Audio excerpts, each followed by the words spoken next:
Mobile Q Service Shop. Come on in.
All right, guys, everybody ready to kick off day 2 of the 2024 Southwest Griffin Cup? Our first match is Circa versus Peck. Currently, Arizona leads 7-4. We are in a race to 11. Let's go, baby! We've got Where's our church? You didn't see me? No. I knew you were there. Take some pictures out. That tournament randomly well, that's for Friday night.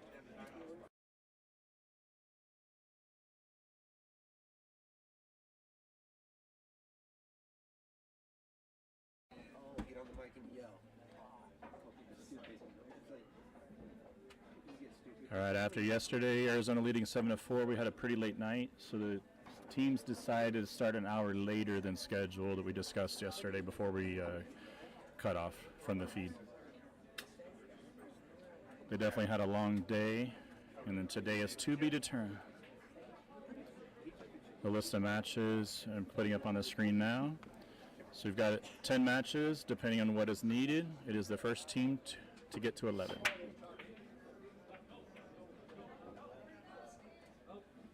Today we're joined by Jack Murray of Mod Productions, or Mod Billiards. Hey everybody, how's it going? Thank you again, Brandon, for continuing this great event, and I love the fact that it's now officially the Southwest Griffin Cup in memory of Mark Griffin. Mark was a big instigator in getting the event going the first time, so he's always was a huge supporter of pool in general, let alone in Vegas. I think it's great whenever the teams from both sides, they'd reach out to me and they're like, hey, we have this idea, this is what we actually want to do with the event to modify the name. And I saw no reason that Mark cannot have the Alaska Griffin Cup and the Southwest Griffin Cup. Absolutely, absolutely. He's spent so much time in both areas. It's a great way to do it. John came up short on the three ball here. He's having a kick at it. Good hit, but gets a bad roll and scratch in the side. Jack Circa of Arizona's coming to the table. When I lived in Arizona, Jack was always my nemesis. I never beat the guy. I will not hold that against him.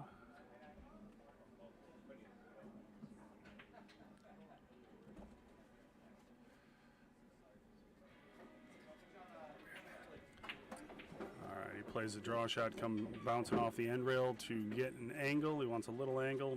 Perfect here. Going to play this to pop it up for the 5 in the top left.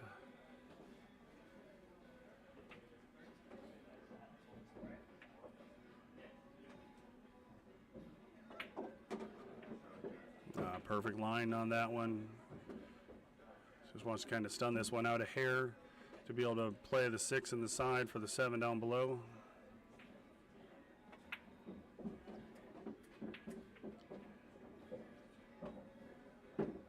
So now this is a wonderful event, and I love how the Moscone Cup style events have come across the nation.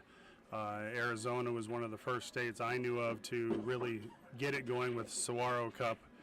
And when I moved to Vegas, I was excited when Junior Flores and Jeremy Gibbs reached out to me to try to get the first one going. And first person, of course, I turned to was Mark Griffin.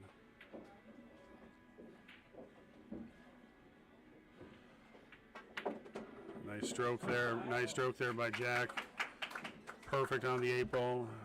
He can either draw this back, which is more than likely what he's going to do, or he does have an angle where he could play it forward, but I doubt he's going to do that. Oh, he is playing it forward. It's a nice thing about getting that nice angle where you can play either or. All right, Jack's going to pocket. If he pockets this, I'm going to be racking and step aside.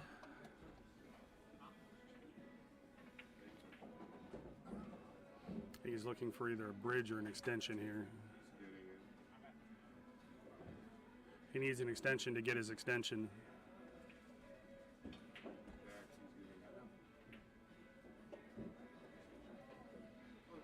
I think he still wants to take the shot even though they know it's coming. Well, it's nice to get that first 9 ball out of the under your belt in these. There's always nerves coming in, especially the first match of the day on both sides.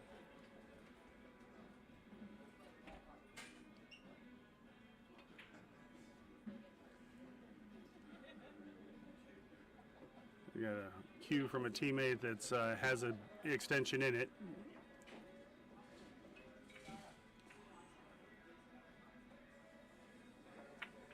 All right, we're done with the first rack of the day. Goes to John Circa.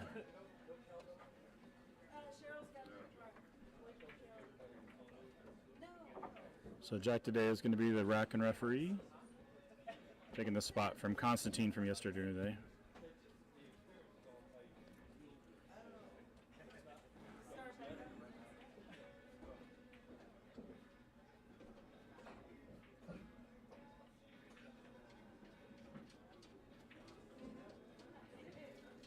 Looks at the viewership right now. Everyone else is a little bit slow to get going this morning as well.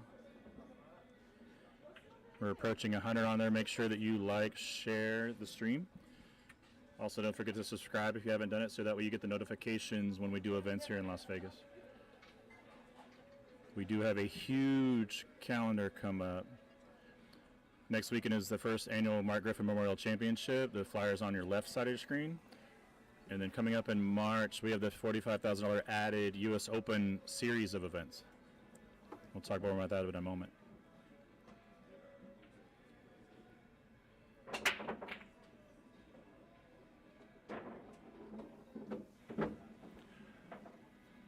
all right, a good break there for John Peck of Nevada, Team Las Vegas. I do like the team name, the Pocket Kings. Got to play on the 1 ball. Just come back straight across for the 2 in the bottom left. Of course, I've never missed this ball from behind the microphone.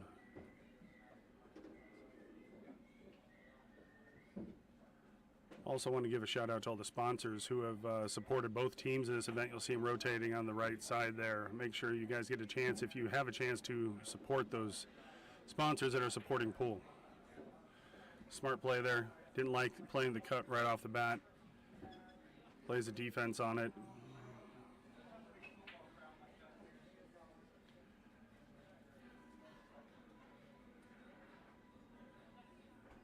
Jack is more than likely trying to play this ball thin to where he can either make it, but most definitely get distance between the cue ball and 1 ball. just like that.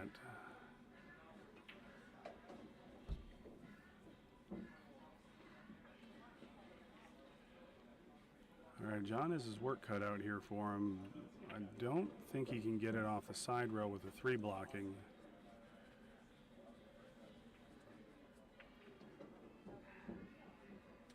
I don't think he can jump this. He may be able to come around 2 rails off the left and then the top side, the left side and the top. Or is he going to curve this ball? Oh no, he's playing it just off the top rail. Going to play it. I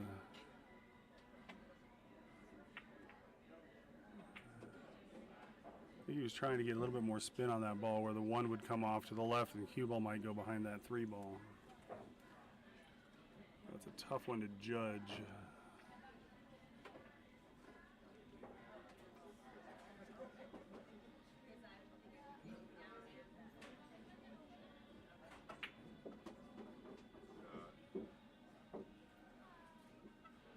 Jack put a nice stroke on that ball to get back on the 2 ball.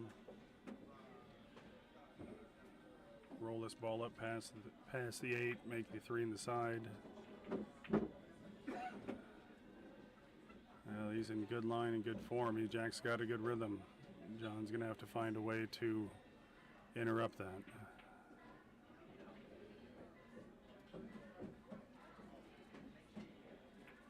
If he gets an opportunity, is what I mean. If you get an opportunity to let Jack sit in his chair for a little bit, obviously not something during the match. During well, Jack should be.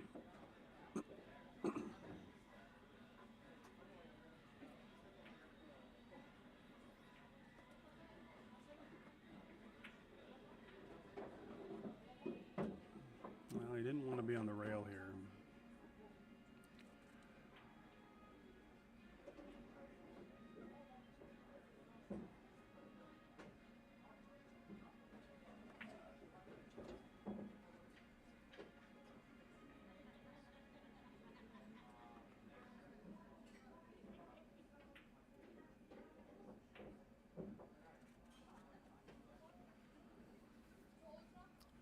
Jack's getting some advice from the captain, Scott Frost.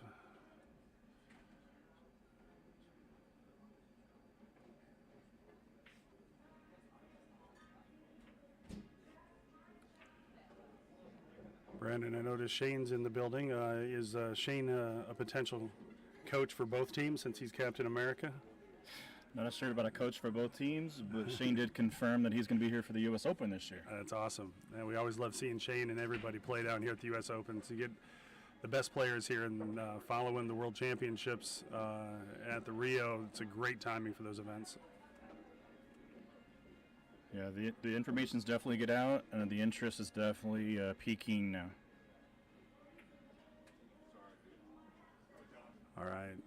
John's got his opportunity. He needs to take advantage of this. John did play very well yesterday. He's been in good form.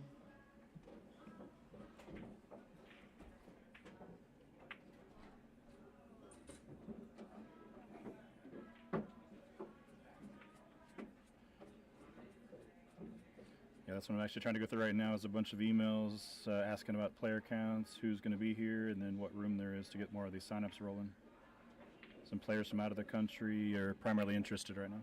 Cool. Excellent.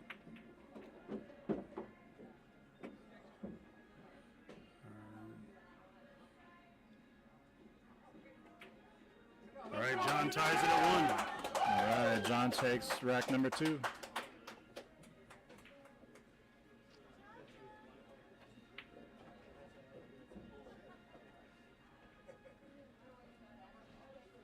Again, Arizona's up 7-4, so Team Nevada definitely needs this first one to kind of squeeze in a little bit on that lead. It is a race to 11.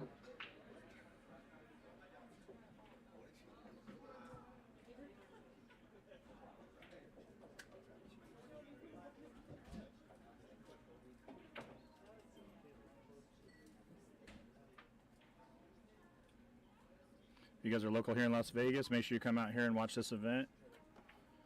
It's a fine side of pool between 2 teams across both states. There is also a chip tournament today that Frisbee is running that starts at 2 o'clock. Practice does start at 1. You still have plenty of time to get down here.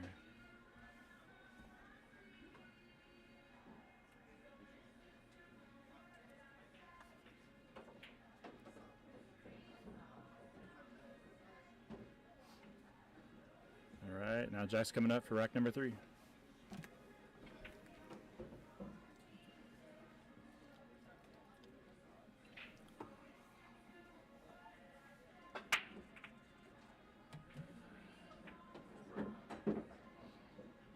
Jack made the 3 in the side, does not have a shot on the 1 ball. More than likely going to push out here.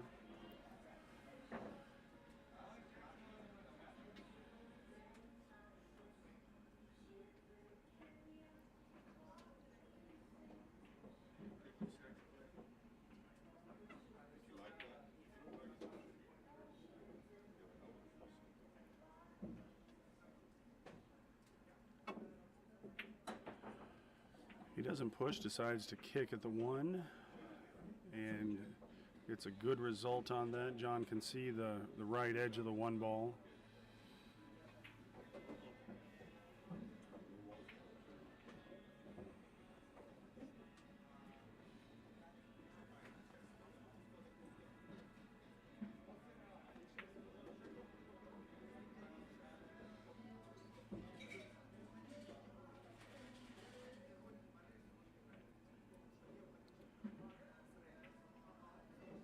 Fine hit there. I don't think he can get thin enough to get 2 rails and out are there. Maybe he can. Or is he going to play it? Can he see a full ball and stop it? If he can, that's a great play. It just doesn't look like he can see a full ball.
Just trying to lay the one on the end rail, hit a little firm, but that's a tough one to play there.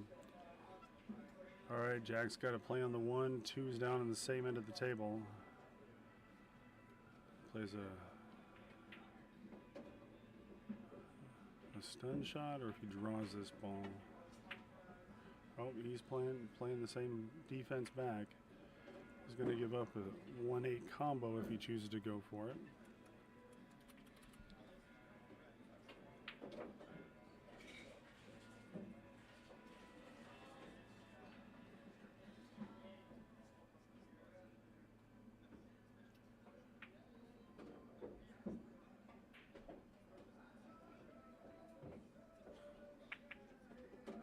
It was a good shot. His cue ball slowed down a little bit, but good shot. Want to hit that firm enough to make sure it stays on line.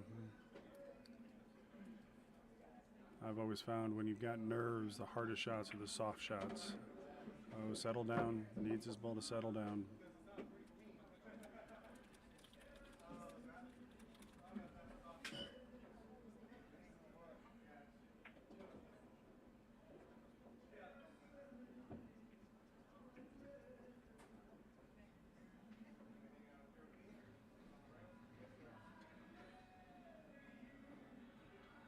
Play a thin off the right side, safe. Come off between those and behind it. Nice play there by John. May have left an edge of the 2 ball.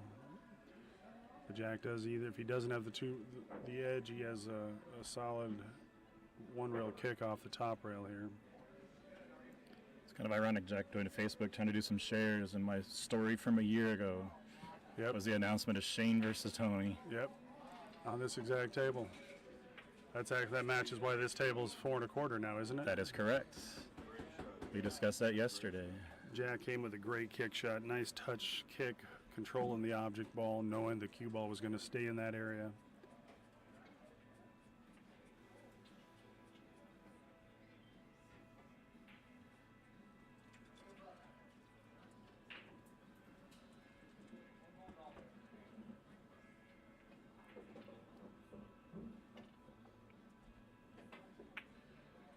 Nice hit there by John.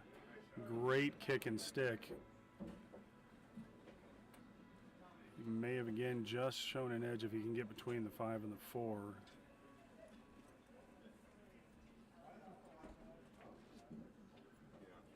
Definitely not an easy hit, but it's a very hittable ball.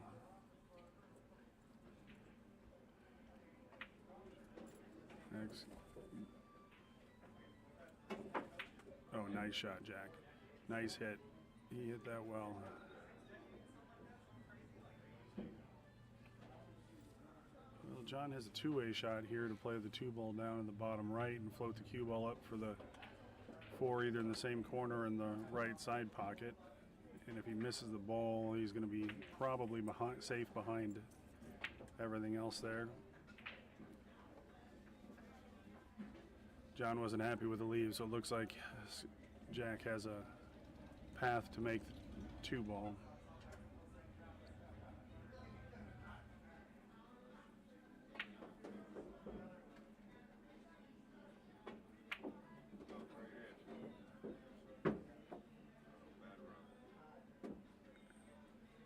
It's an unfriendly rub off the 5 ball.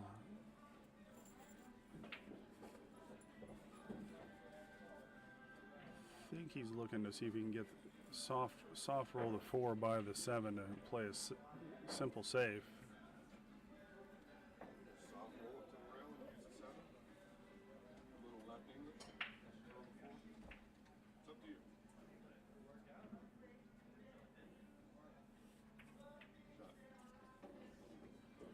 Overhit it just a bit. John's got a shot here. 4 in the corner.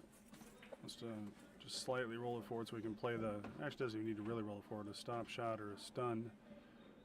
Can play the 5 in the side to get on the 6. Just wants to get to where rolling it forward, he's not going to be running into the 9 ball. Oh, he was stretching and slipped on that shot.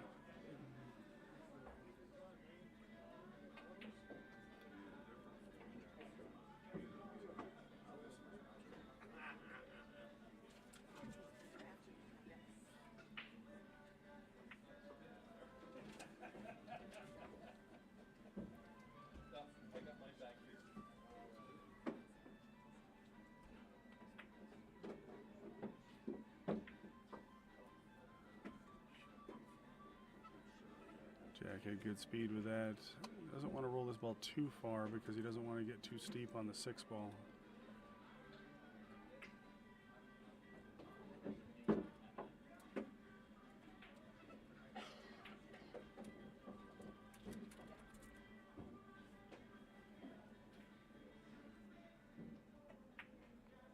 Yes, Jeff Gray, that is. The sultry sounds of Jack Murray. Words I've never wanted to hear. At least coming from Jeff Gray. Jack got pretty good on the 7 ball here. I think he's got an angle to be able to draw it back to get on the 9 ball. Yeah, nice shot there by Jack.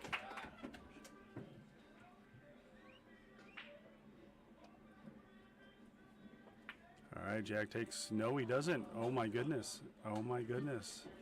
A little bit of a curse there. Well, I wouldn't say a curse, I'd say nerves. This event will bring nerves out in everybody. All right, Vegas takes rack number 2.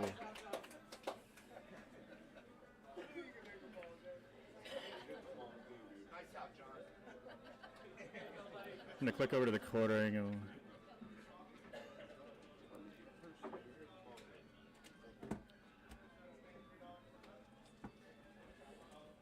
So yeah, last night we have I saw some stories sometimes about possibly being, I don't know, having a little couple of signs of Mark showing that he's still around with us, which we know he is. We had like a fluke little flower blink. Candy, the bar manager, and I were sitting there talking about Mark and the tournaments and a lot of stuff that happened yesterday, kind of recapping because I was here in the corner. And a series of lights in the room just around where we're at just blinked ever so quick. So I was curious maybe if the cameras maybe kind of got out of focus because they're mounted obviously in the ceiling. They're not exactly accessible from down here. All right, we got John breaking in rack number 4.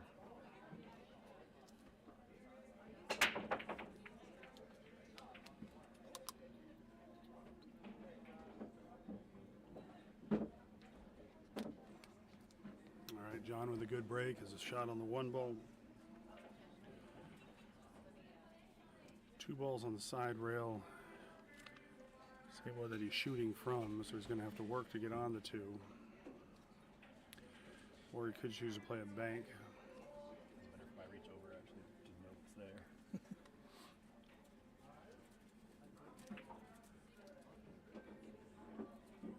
He's trying to get down below the 3, wants it to roll just a little further.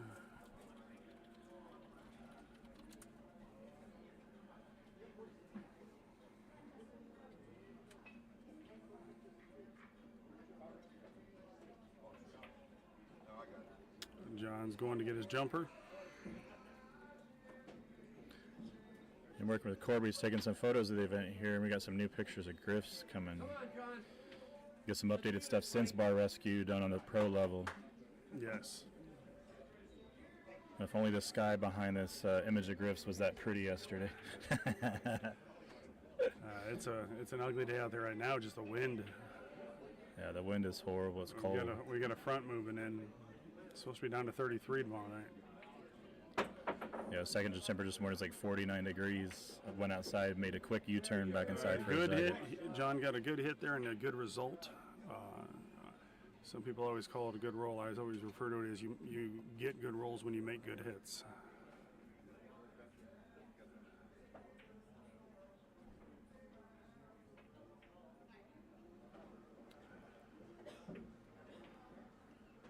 All right, Jack's going to test his jumping ability a little more.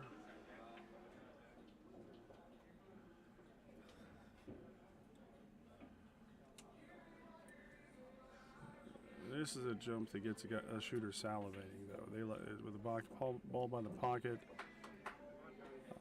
I like John's ability to make this ball, and with the 3 fairly open in the middle, shape should not be an issue.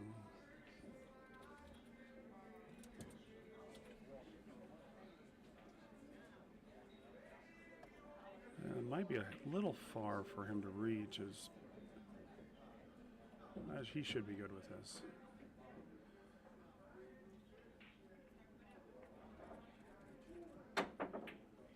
Nice jump, nice hit, close in the impact.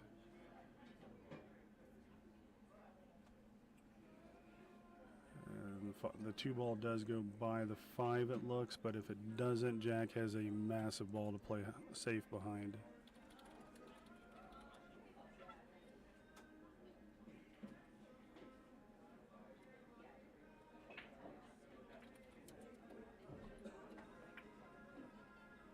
Ooh, and it snuck past him. He lost control of that one a little bit.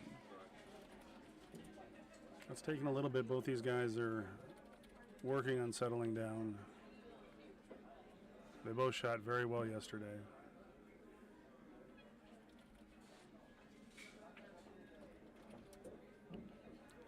Probably a little bit of nerves as far as coming in this morning and also kind of waking up and getting the day going after a long day. Absolutely. When you do these events in 2 days, which is the most efficient way to do it, Saturday is always a long day.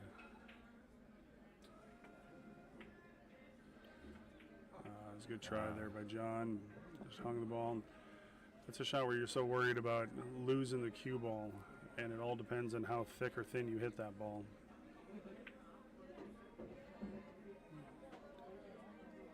He overcut it. It's probably the reason he ran into the 3.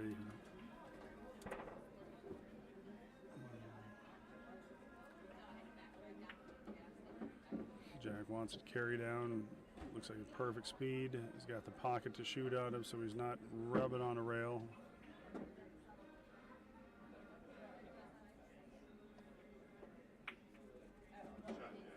Great shot with a bump on the 4 ball coming down. Important shot here is getting from the 5 to the 6.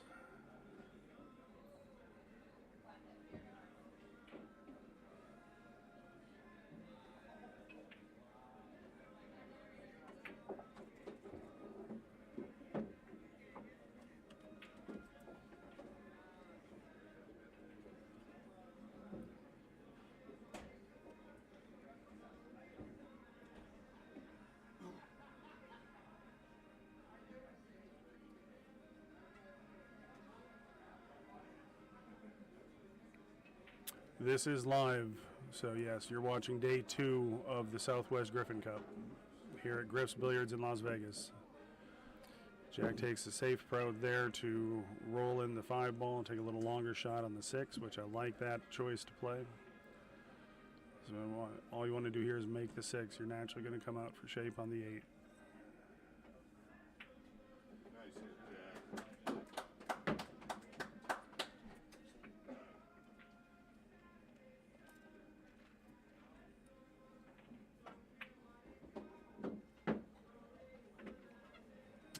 Jack's good on the 9 ball here. And he ties it up. All right. We're tied up at 2-2 on the first match of the day.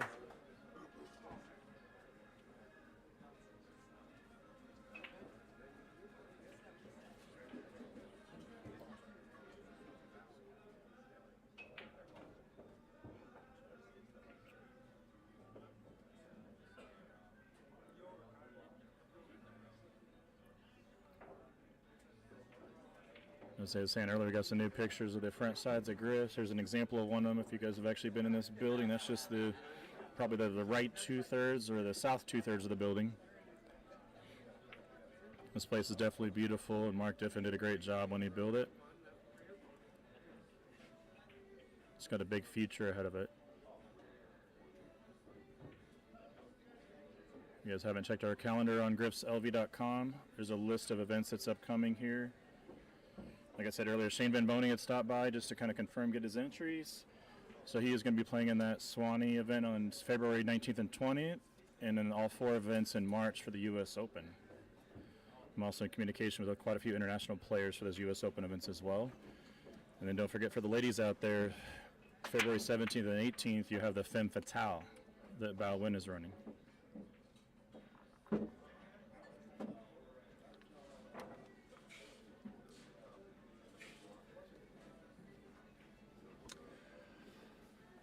All right, Jack makes ball in the break. Let's see the 1 ball.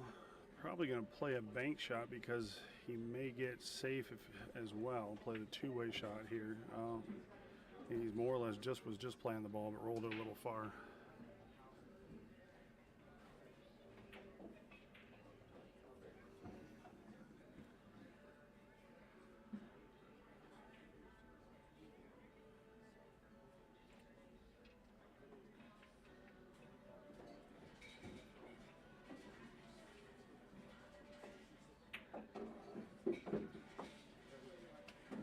You can still see the edge of the 2 ball. Definitely a makeable ball, but a difficult shot.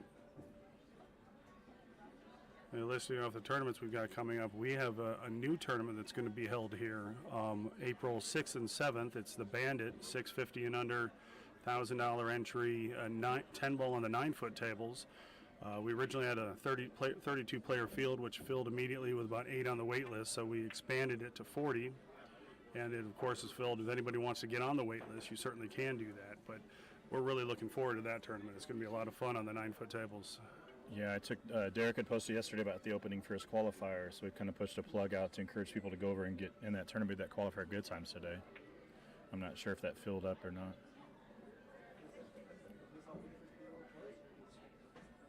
If only we could have taken over that other spot was available when Mark expanded down here and added another about 10 tables. Yes. All right. All right, John's got an opportunity here. It's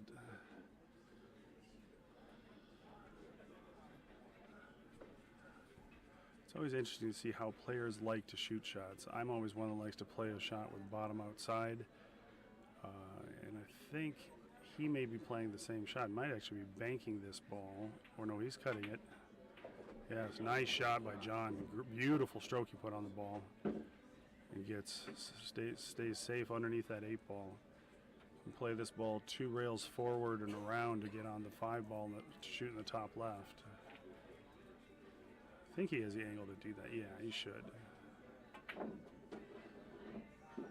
He's playing off that rail for speed. Yeah, I was teasing John a little bit this morning. He's the first one in the building to start practicing of both teams. Yeah. I think he was chomping at the bit last night. Yeah, it was definitely an interesting roller coaster towards the end. It got very heated, excited. It was kind of a thing that we actually, Jeff, I believe, online was suggesting we just make it a marathon and just do it 24 hours. It's Vegas. Yeah, no. No. That's what I said. Even in Vegas, they have shifts. Oh, shoot.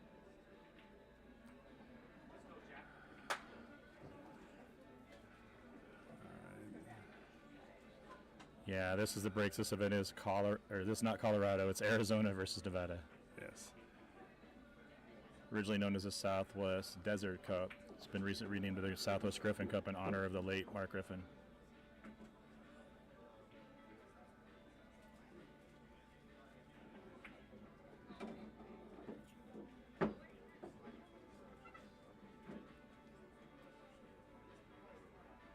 Yeah, it looks like they didn't fill the 2 spots that they had, but still with that they'll have 1,400, so they'll have two of the 3 side pots paid, it looks like. And Jack hit a great shot to get on the 9 ball there. This 9 ball is to take a 1-game lead.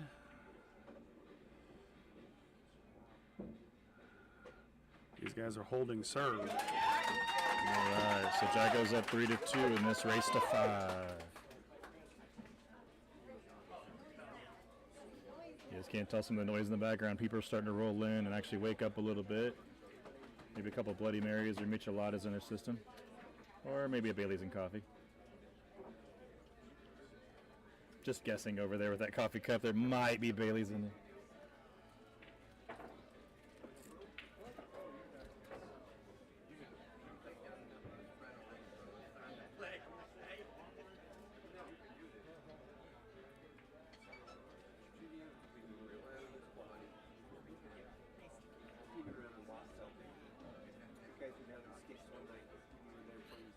Definitely do a shout out to Corby Dayhoffs who's doing a lot of the photography around. He's kind of helped me out get some photos of Griffs. We got some photos of the cup around the building, especially with the renaming it in the honor of Mark. It's always fun when people like Shane walk in the building, all the fangirling that happens. It's never a dull day at Griffs. You never know who's just going to pop into Vegas and show up.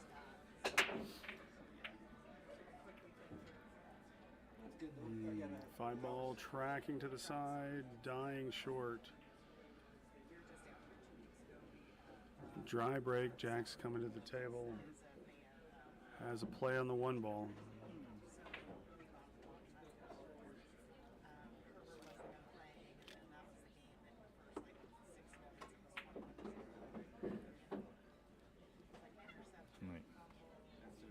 But I still was there.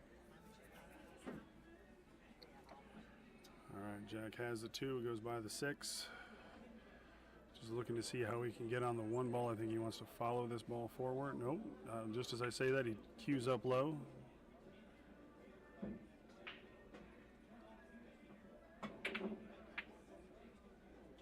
He got the 9 rolling there. And he rolled into a safe. Looks like he's hooked John on the 2 ball.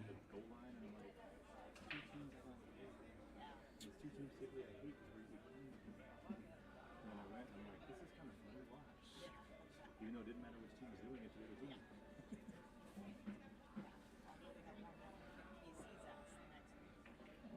I mean, a little bit. John is going to get his jumper here. Well, yeah, but Mahomes isn't even playing.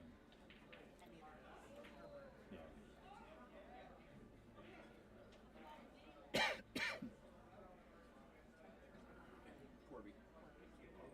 Consulting Josh Kondo, the coach of the Nevada team.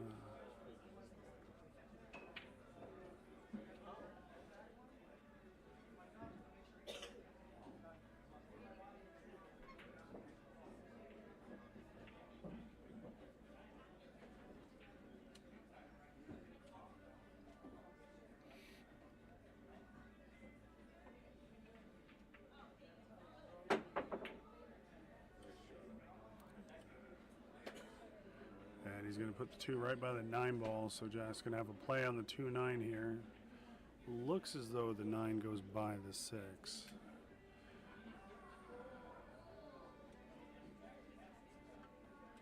That's exactly what Jack's looking. He's actually looking, almost looked right there last minute like he was looking at if he had to play the ticky off the 9 going rail first off the 6. It does probably open the pocket up a little bit by going rail first. I think that's what Scott is telling him right now.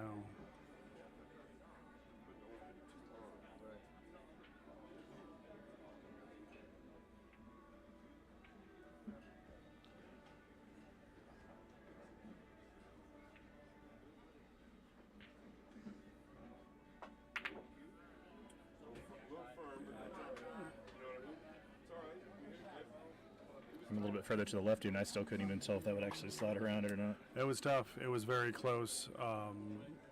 But the nice thing about it is a two-way shot with the 7 ball being there.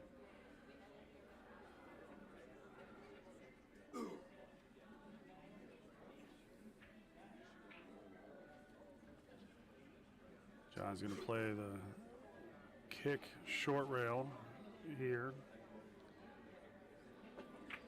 Nice kick and stick. Does a 2 ball to stop, and it's going to leave him a shot. That's a little bit of a tough roll. Just hit a little firm. Almost need to hit a little firmer to get it to that bottom rail, or that top rail, I should say. But this is no daisy for Jack to get on the 3 ball here. It's one that if he's going to play the shot, he just probably needs to just roll this ball in. Good afternoon there, Deck 8. We're all back and doing this again.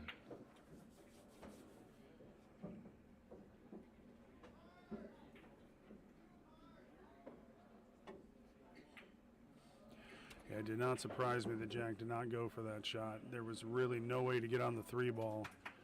Got a great result out of that.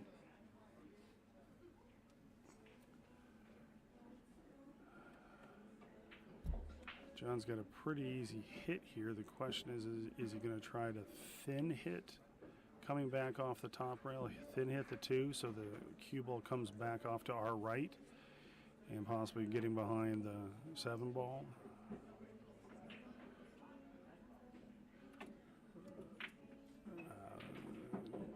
Hit a little bit thicker. Don't blame him on that shot just because you want to play to make sure you make the hit. If you play for the thin hit, you're asking to miss.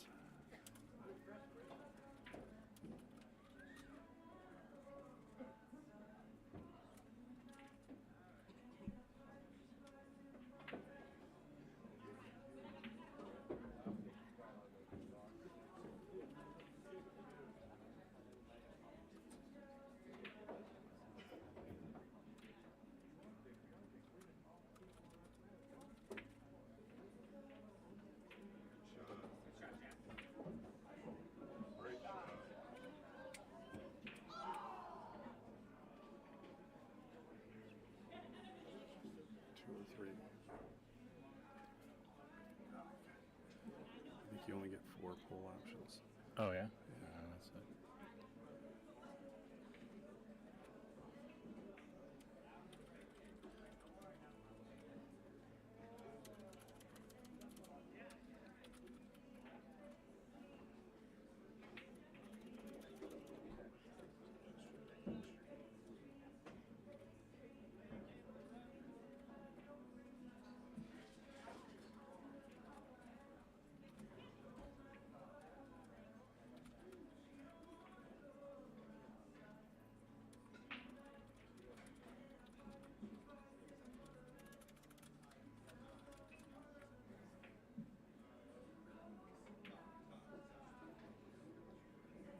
right, Jack is looking to kick from just above the 5 ball.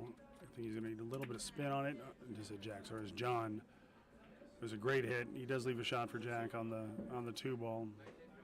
But it was a very good hit. When the ball's out in the middle of the table, one railers like that are not as easy as everybody thinks they are. I mean, we might be at him, and there it is.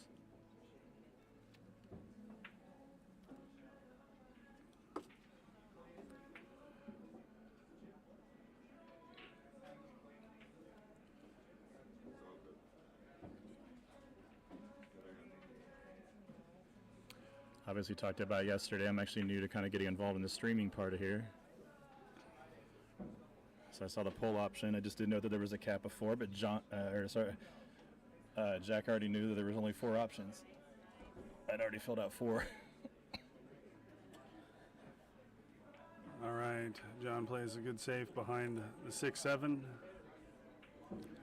Jack immediately grabs his jumper. He could be on for a jump 3-ball combo.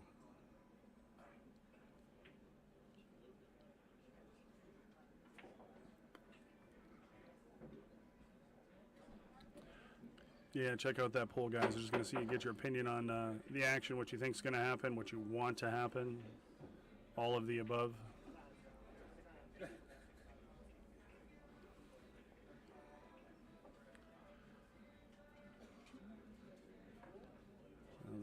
The jump cues are getting a lot of action right now. There's over 130 of you guys, and there's only 4 that have voted so far, so you guys can do better than that.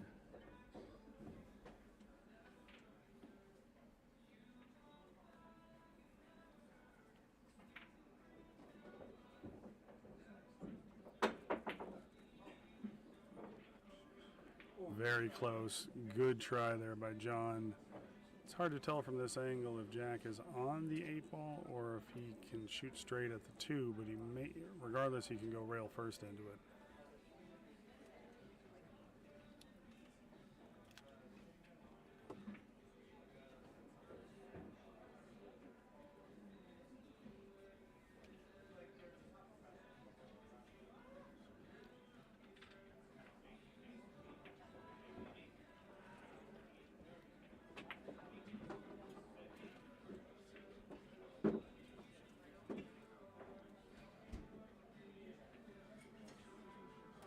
Jack is on the 2. Shooting off the rail. He's got a good angle on the 4-ball to get on the 4. 4 may end up being a 4-5 combo, or is he going to try to get below it? Yep, no, shooting it in the side pocket, but that is tough to hold your speed and roll right up onto it. That is a very difficult shot, especially coming off the rail, to hold your speed on that shot.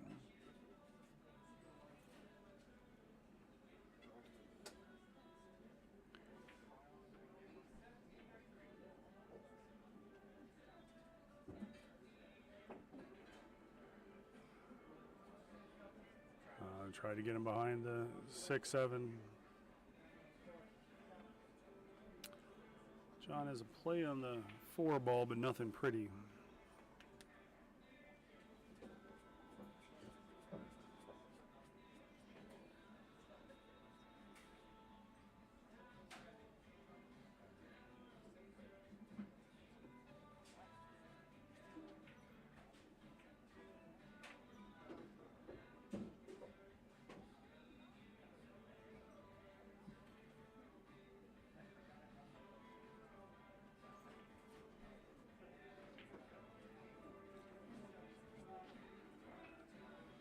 Wouldn't be surprised if John plays a safe on this ball.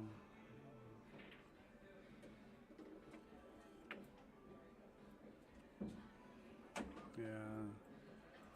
Well, he gets some safe because of the leaving him out to the bank, but he was hoping to get behind that 8-ball.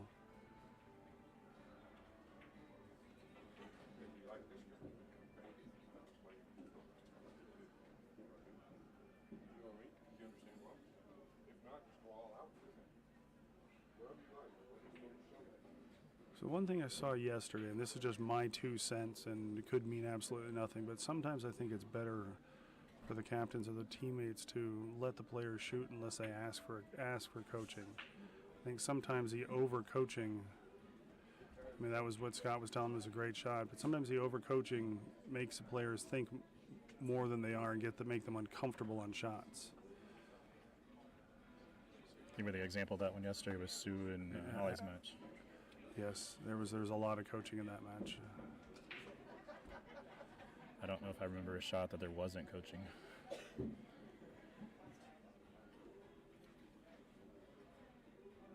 All right, once again, the jump cue comes out. This has been the jump cue rack. Oh, no, he's going back to a shooting cue. Never mind.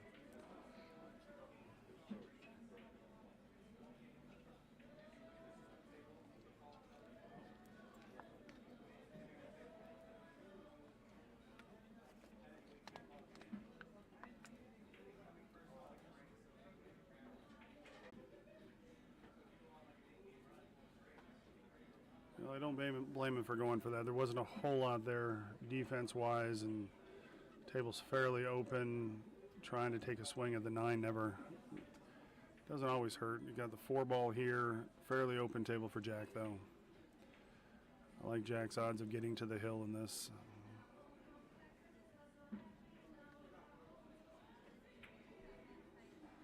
Oh. Sometimes that's where you're thinking of the out before you shoot the shot.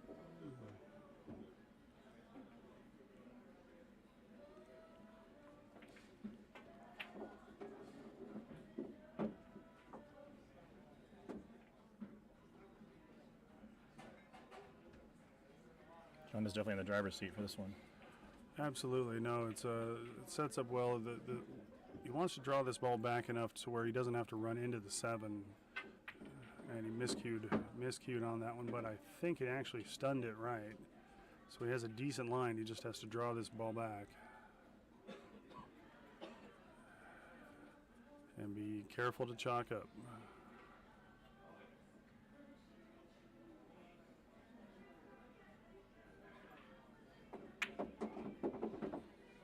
Well, he had the angle to come out, but he put himself on the rail. This never makes a shot easier. This is the most important shot of the rack right there. Because even if he ends up on the rail here, he's going to naturally fall on the 9 ball. Just stroke through and pocket the 9.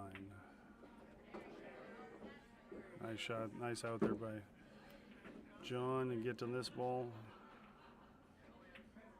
All right, tie game. We're tied up again. You guys are sitting at 3-3. This is a race to 5. I'm definitely waking up in the background. In my distance off to my right, I can see Josh warming up on table 23. To the left, Holly's working with Joven.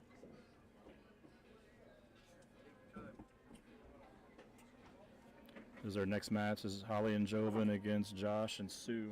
And actually, Sue's over there with Josh as well. I see her now.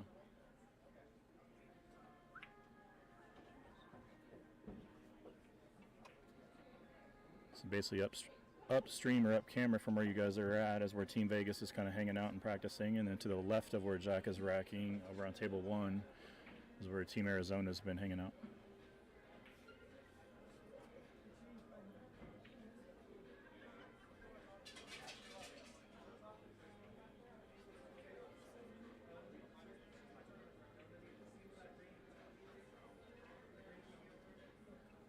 All right, Jack to break in rack number 7.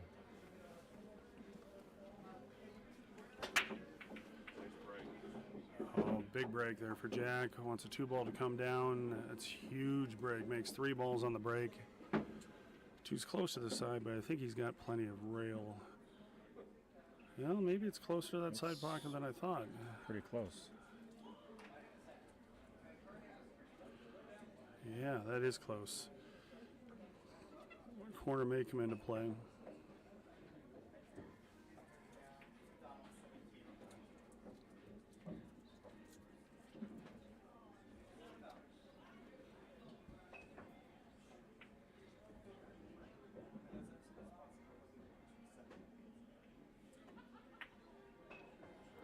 Nice stroke, nice shot there by Jack.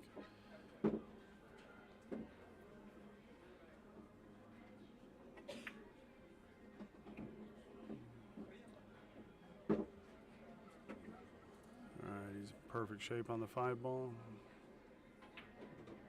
A little bit long. He's going to go get their extra long cue.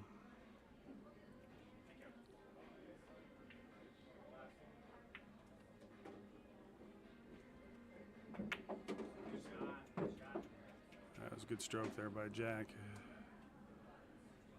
He wants to stay down and finish out this rack, erase the last rack in his mind.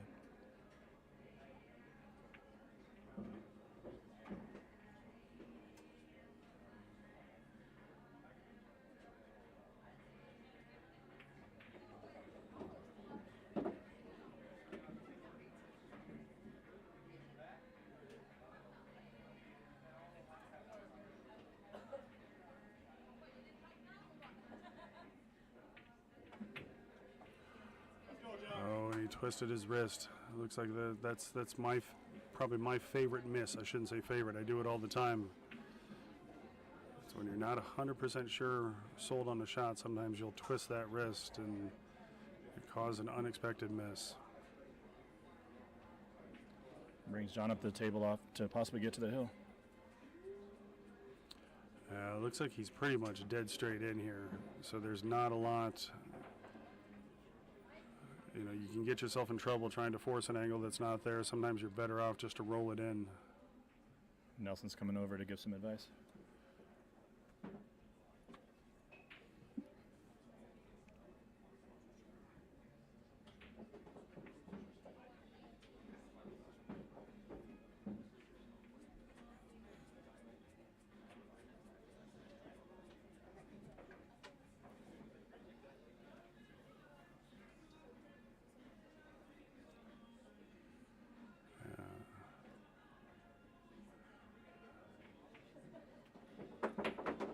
What a shot just to make that ball. That was good.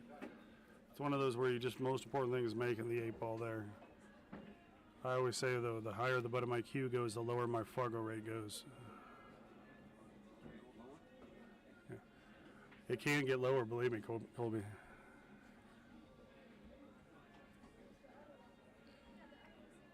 Justin got some humor yesterday about talking about my 29 games. Your non-rating. Yep. He steered that one, but made it in. So there we go. He takes on the hill. John Peck's the first to the hill. Waking up this Vegas crowd in the background, silencing Arizona a little bit.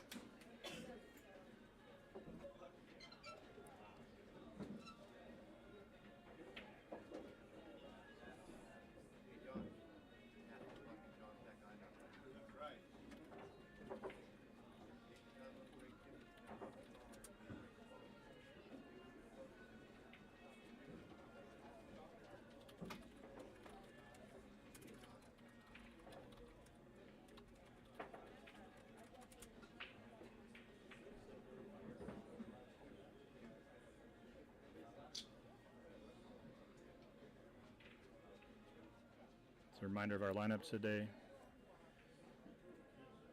Got Joven and Holly against Josh and Sue coming up next after this match. Followed by Chris Adams and then Nelson Montooth.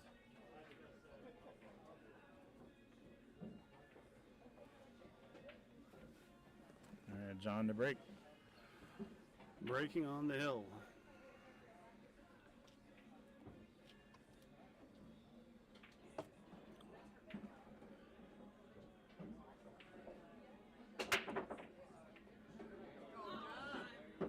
John makes 2, 3, 4, 5 on the break. It, unfortunately, is frozen to the 6. What a brutal roll that is.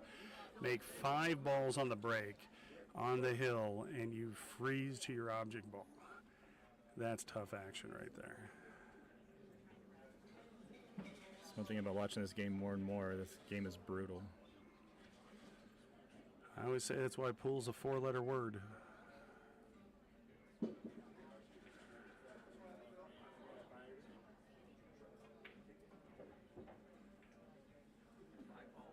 They're talking about kicking at the 3, play the 3 in the side pocket where the 9 is.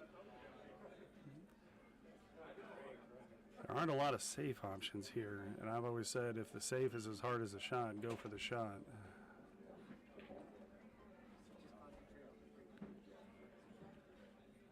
Yeah. Really, that's what Josh said, just concentrate on the three.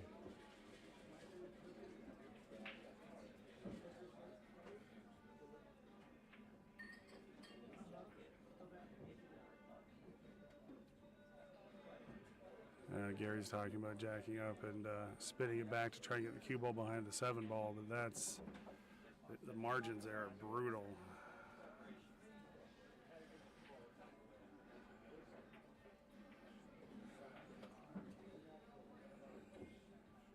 To go from such a great high to a what now?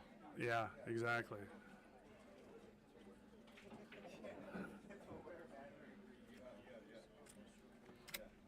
At least smiling, kind of laughing as well.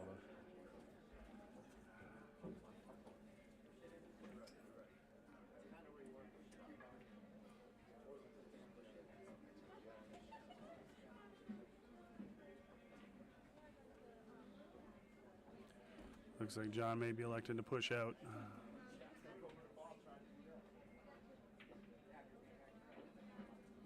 Yeah, Fernando, Jack's actually racking all of the racks.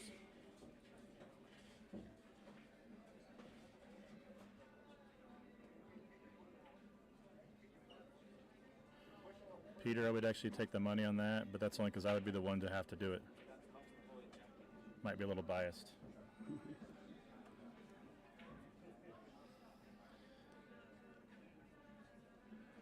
Fernando, I guess the reason I'm racking is they asked me to. Looks like he's going for the kick on the 3 ball. Just focus on hitting the 3. He hits it. And that's about as good. That's about as good as he can do. Wow, what a result that was. What a result. Now, I think Jack can see the edge of it, but I'm pretty sure he may be kicking at this because he plays a very good kick game and has controlled the object ball well on the kicks. Oh, he can make it? Oh, I couldn't see if he could see that much of it. Corby's telling me he can make it from his angle.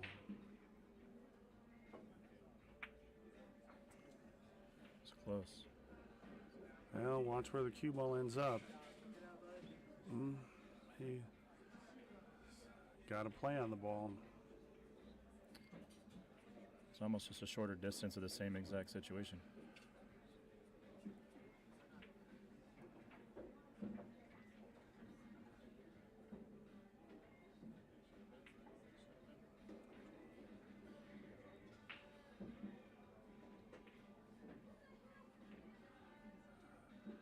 John's looking for a lifeline.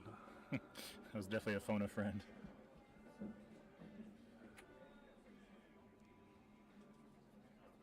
I think they're talking about whether he wants to play the safe of playing the 3 ball back up to the top rail and have the cue ball kind of follow down to just left of where the template rack is.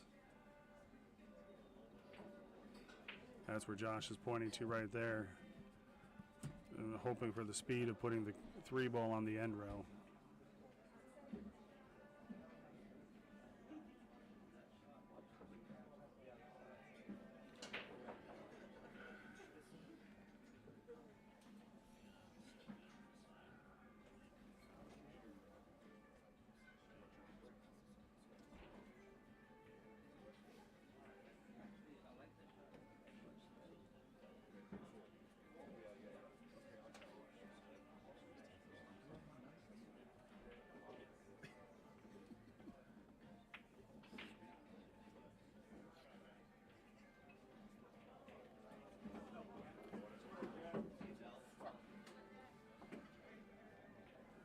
That's the hard part of that shot, making sure your carom line isn't going to go to the pocket. Yeah, that's what I was going to try to see more.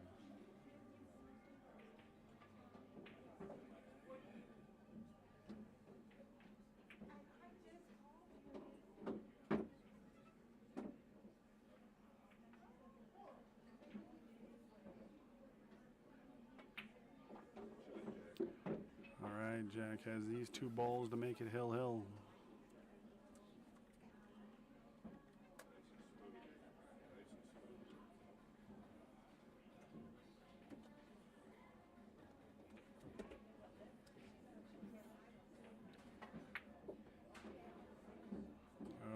Watch the cue ball. Watch the cue ball. Okay.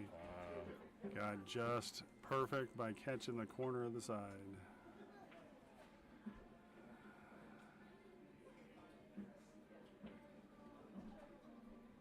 Awkward bridging hand here, but he's favored for the shot. All right, and yet again for the fourth time, we have a tie game. First match is going hill. All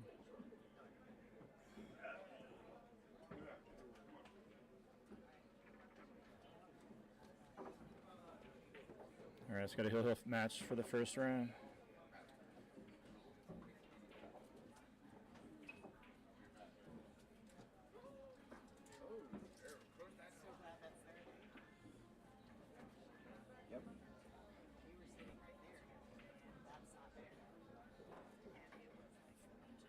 It's the tape. Yeah, this front door kicks open and the wind outside is going so strong we had to tape that front curtain. Because otherwise they open the door and you just get blasted upside the face with it, and it is cold coming in from outside. Yeah, they can put a track on the bottom and be there on top.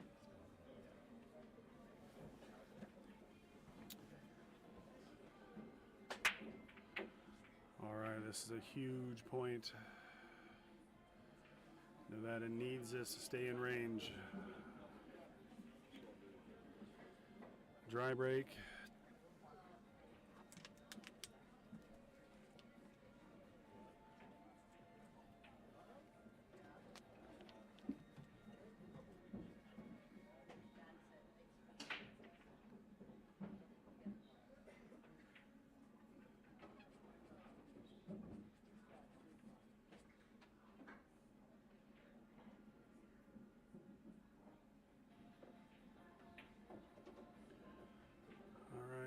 John is down on it.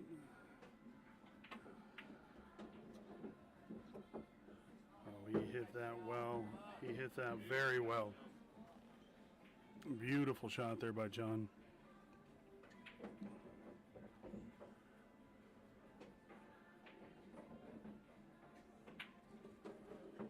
All right. He's got a little bit of an angle here. He has the 6-ball hanging in the side pocket, so he can play the 4-6 combo. If he can get over, though, to play the 4 in cleanly, that would be the better option. Nice stroke there by John. That was a beautiful shot.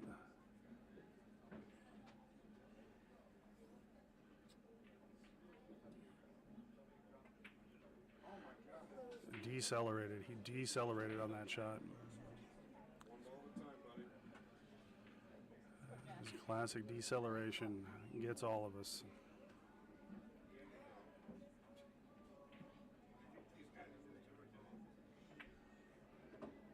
All right, Jack has the 5-6 combo here. 7's out in the middle of the table, so if the 5 follows it in, still has a shot.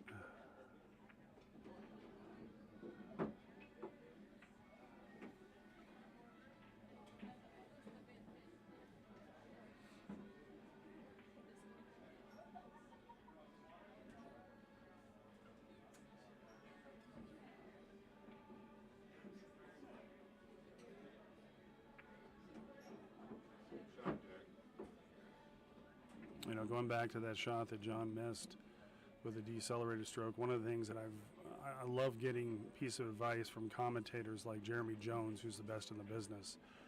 But one thing I heard him say in one of the, I think it was in the U.S. Open, was when you're shooting a soft shot, you need to make sure you take the cue back extra slow so that you do not decelerate, so that you can accelerate into it.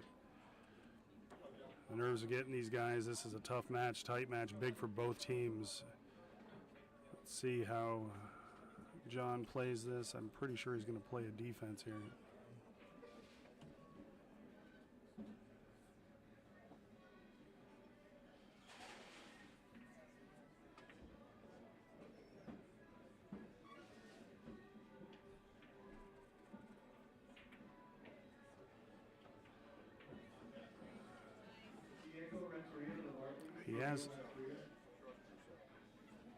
He has hooked him here, so he's either kicking at this ball or jumping at it. Jack likes to kick. He can jump too, but he's a very good kicker, as I said before.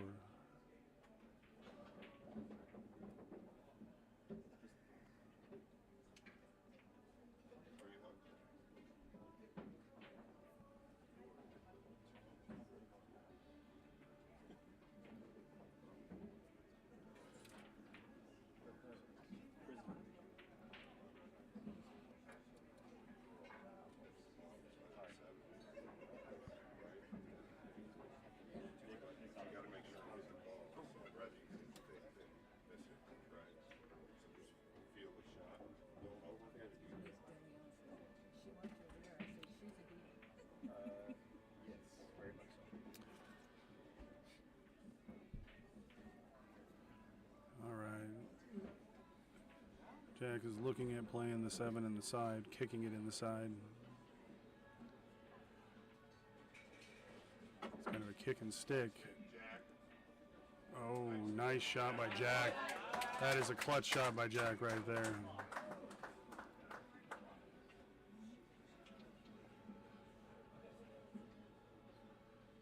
John is going for his jumper. Nothing easy about this. I mean, the hit is there, but what you get afterwards. See how he plays this.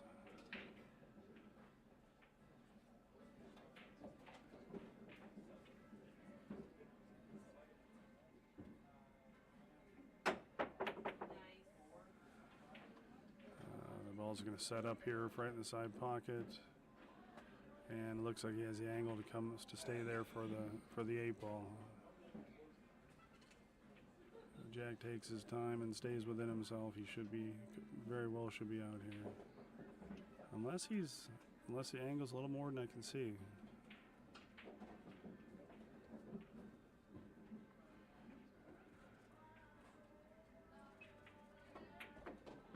Yep, that's what I was thinking he's going to do. Wants a bump off the rail.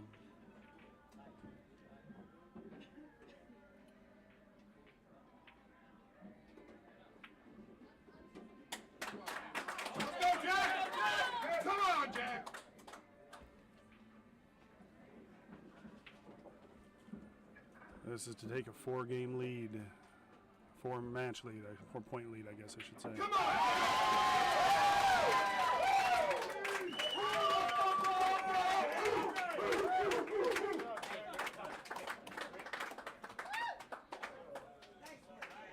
You guys are in Vegas, you're missing out if you're only following along online.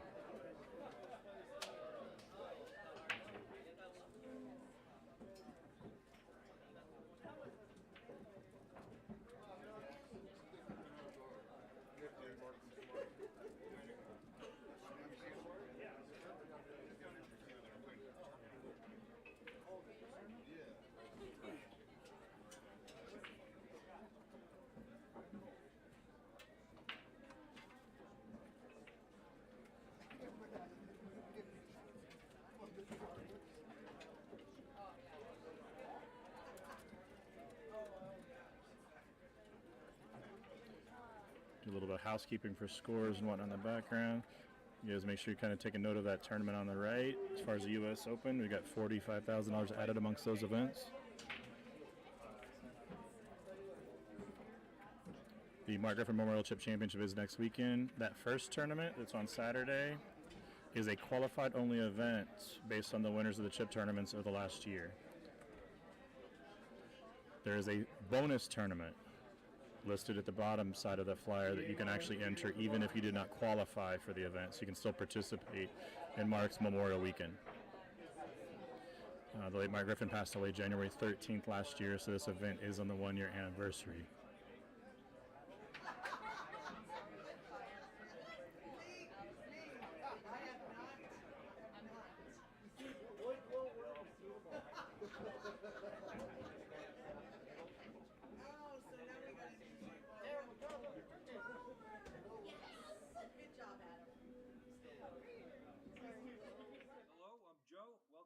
Mobile Q service shop. Come on in.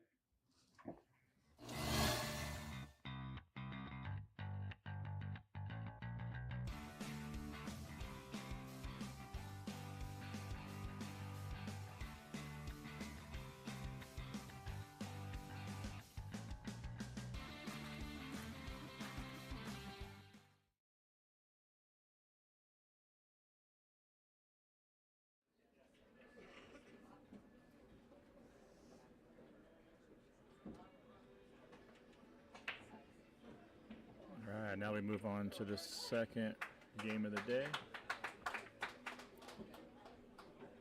Team Arizona currently has an 8-4 lead.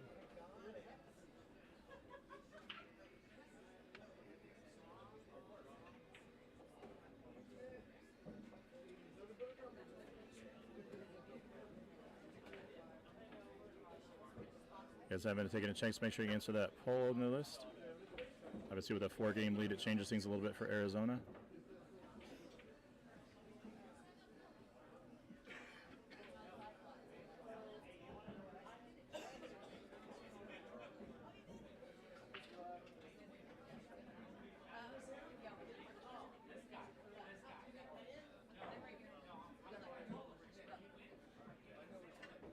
All right, Joven to break for Team Arizona.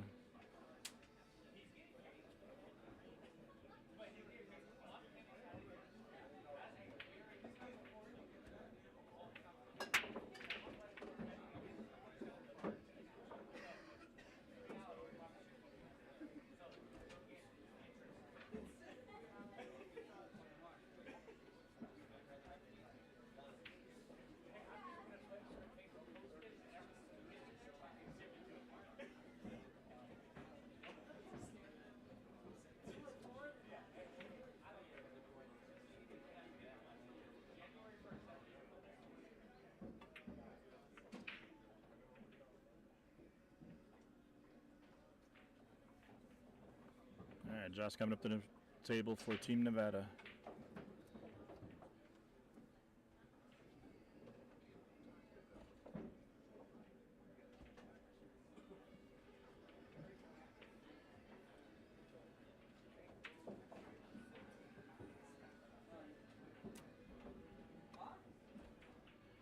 You're welcome, Charles. This channel is actually what Mark had visioned before he passed away.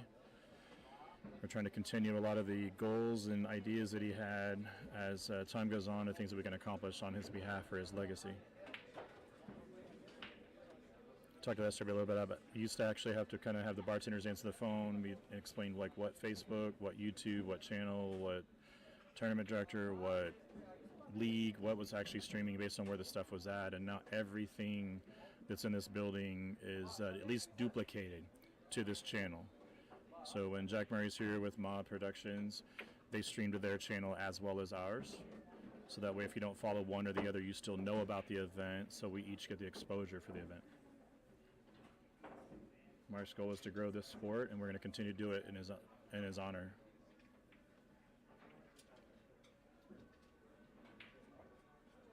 And we got a handful of people here that worked for Mark for a few years before he passed away, and it's definitely created a family here in this building.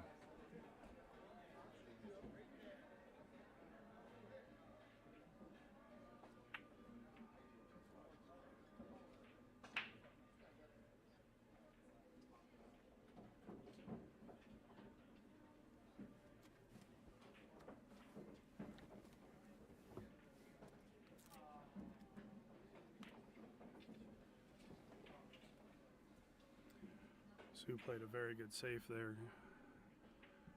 Only thing I don't like on these shots is I hate playing safe around the money ball.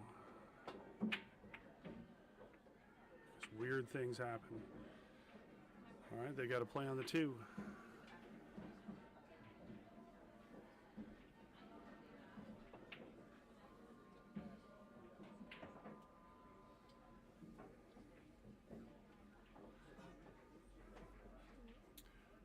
I think Josh ran to the restroom.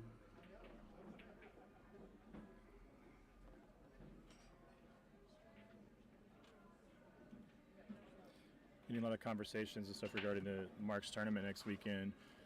So Saturday is a qualified only event. So those that actually won chip tournaments throughout the year of 2023 are automatically qualified for that event. We did a couple other bonus events and places to get in so the players know who's qualified. So price structure wise, you've got like $2,000 for first place. There's a few options for extra chips based on side pots. And did I understand that the qualified one is a free roll? That is correct. Excellent. So that's $5,000 that you're throwing in, and the players don't have to put anything in. Not $1. We actually did the structure to kind of throw in the side pots into play. So there's a $100 winner take all. You're going to get 2 bonus chips to your stack. a top 3, and a most wins, and we should get actual bonus chip as well. And then we did the placements a little further out so that if you get to 5th place or higher, you at least get that money back. So it's a pretty cool format with the goal of at least to get to 10th, and you've had a free day in honor of Mark. That's excellent. All right, I think Josh is likely going to try and play a safe behind the 9 ball here. Oh, no, behind the 8 ball instead. Like that play. Yeah, with the There's format, a reason I'm sitting behind the mic. and with the format for next weekend, we threw in the extra tournament on Sunday. So that is a bonus tournament. That tournament has a $60 entry with a couple of side pots. Anybody can play that up to a 719 Fargo, like a normal chip tournament. I know a lot of players that played all year long and tried to get in, so now they have an opportunity to still be a part of the weekend. Yeah, that's awesome. And you have the commemorative chips I saw for sale? That's correct. That's really neat. I've got one back here behind, not with a case, but it's got a case that holds it, so it's kind of in thin air. We've sold quite a few of them yesterday once we talked about it on the stream. So it's a souvenir that people are going to have in Mark's honor, and each year as we do it, we can kind of flip colors and have a collection. Perfect.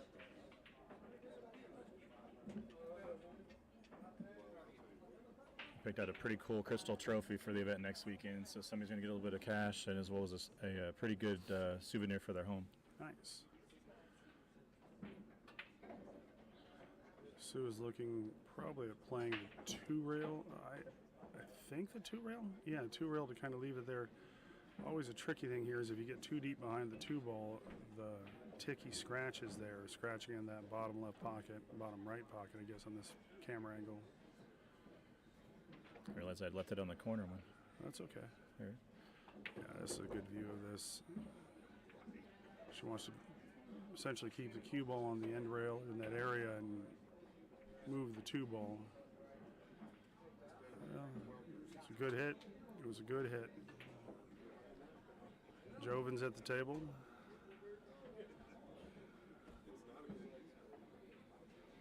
The experience this weekend, I definitely know what I kind of have in mind for what we need here to continue to improve, like the layout, the different angles, and what we can do.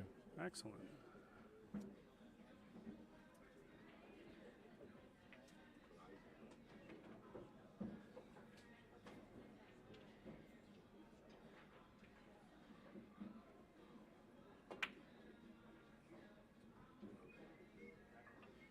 It's definitely a rare miss by Joven.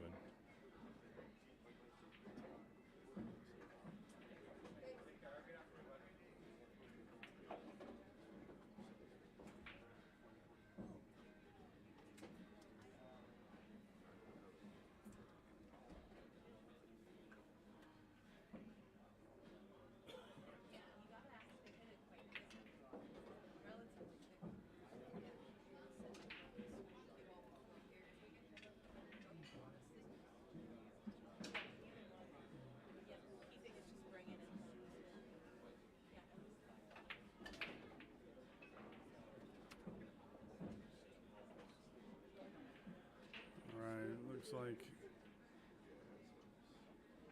is he going for this or are they playing a safe? It's hard to tell if she talked him out of the shot. Yeah, scratched on that one. I'm still a big fan of letting the players play until they ask for a coaching. I know in Scotch the partners need to communicate, but you still got to play your game.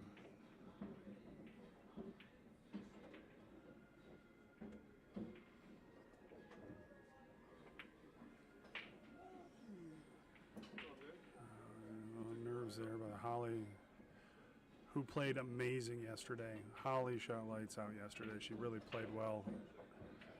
Absolutely, Arizona should be proud of her with the team, with her performance.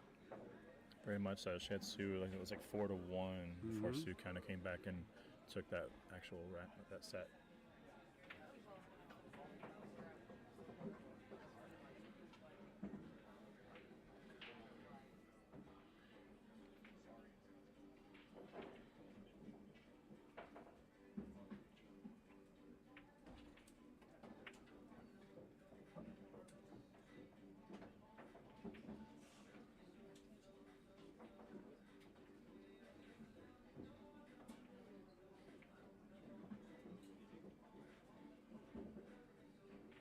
It's always a good play. End rail, end rail.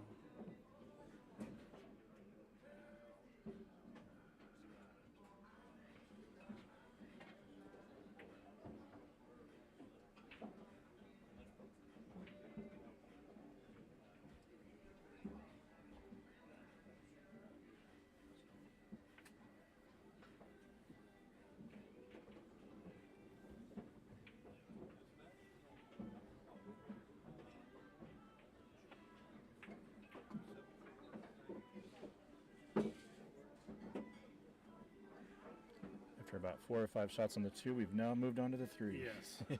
Couple we expected Some to good, make. some good defenses, a couple of errors.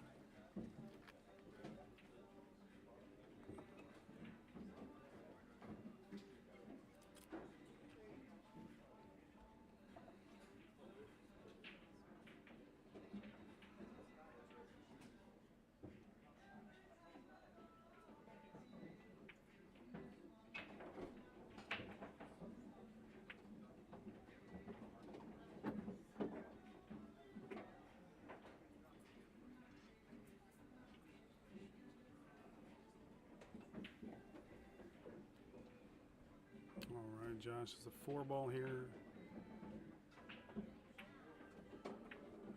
Oh, watch out. Okay. Caught the ticky on the 9-ball, still got above the 8. Sue's got a shot here. I'm a fan of just playing this shot with just straight draw and drawing it off the rail coming out center table.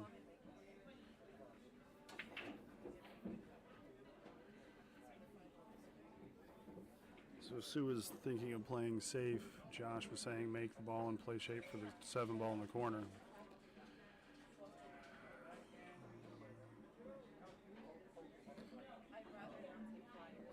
Approaching about 150 people actually watching the stream. I'm kind of curious in the chat where you guys are all watching from.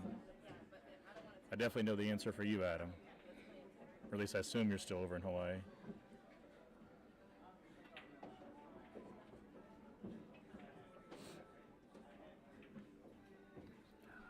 So Sue is playing safe here.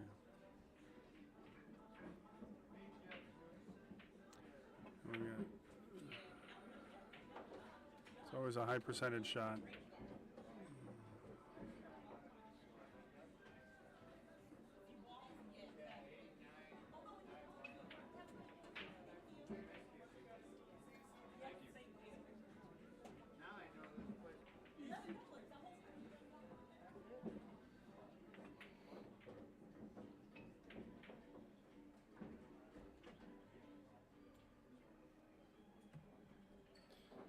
Kind of love overhearing the conversations of people who are going out the door there. Mm-hmm. Just kind of excited that the actual rates during the day are very reasonable. A group of people playing for like an hour and a half or so, at $6 an hour. They're like, that was it. Came in and had a good time on a Sunday afternoon. That's awesome. What are your day rates? We've got $6 an hour from open until 3 p.m. 7 days a week. That's excellent. You got $10 an hour in the afternoon until 8 p.m. and then after 8 p.m. it varies based on day between 13 and 15.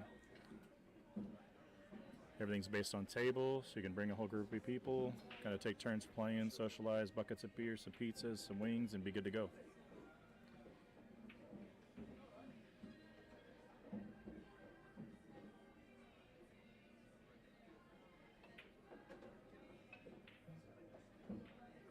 So we got Arizona, definitely have Hawaii. Got several places in Arizona. Got Prescott and Phoenix. Kind of curious, anybody watching outside of the area of these two teams?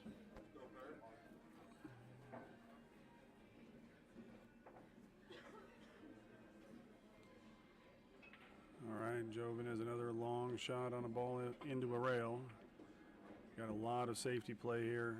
Oh, Joven finds a corner.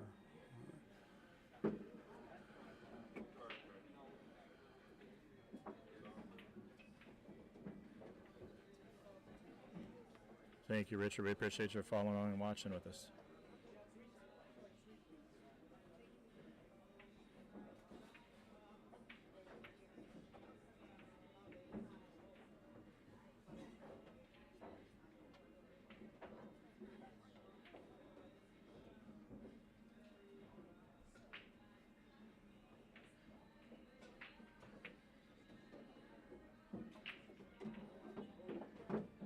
Settle down, settle down.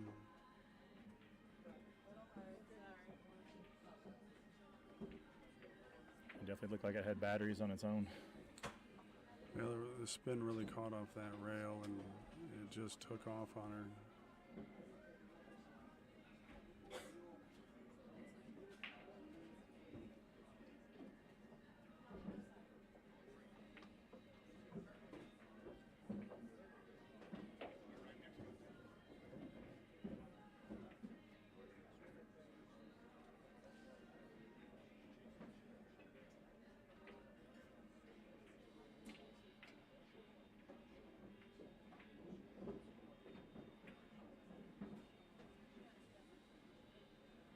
Smart play there by Josh.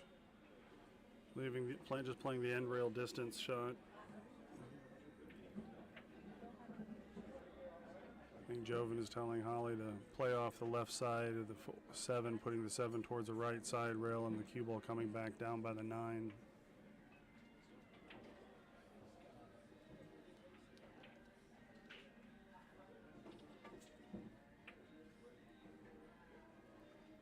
She hit it a little thick. Let's see where the cue ball ends up. 7 is in a tough spot right there by the side pocket. I do believe that it's makeable if you just follow it in. Shot looks very similar to the one earlier down the rail. Yes. It was one for Jack on the last rack, or match.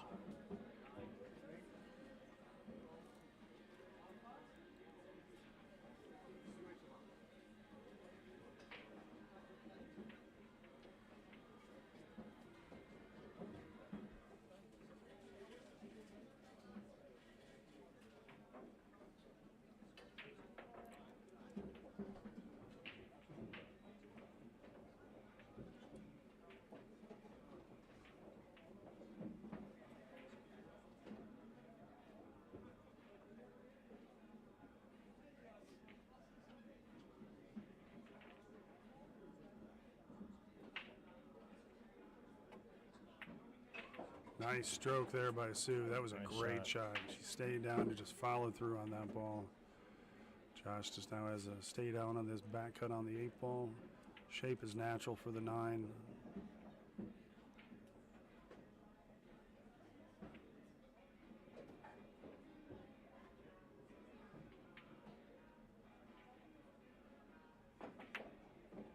Great shot. That was a great stroke by Josh. Got 1-9 ball away from taking the first one.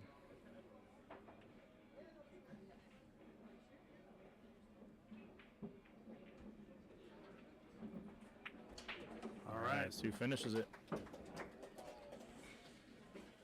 Josh and Sue go up 1-0. Vegas in dire need to pick up this point to put it back within 3.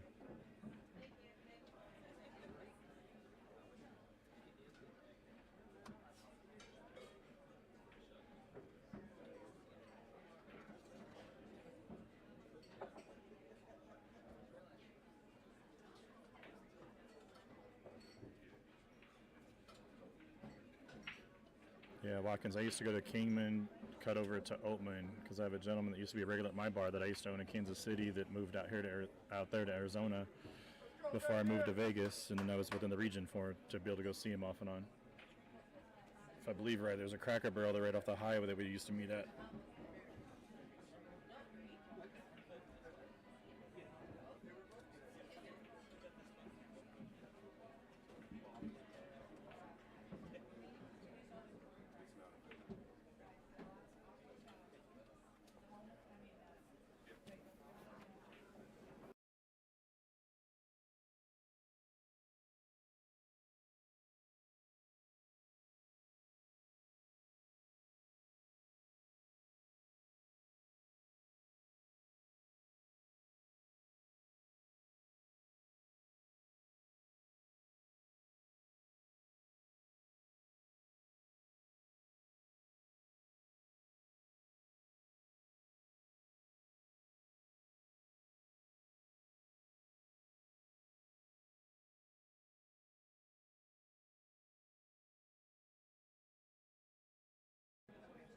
All right, we're going into rack number 2 of this match.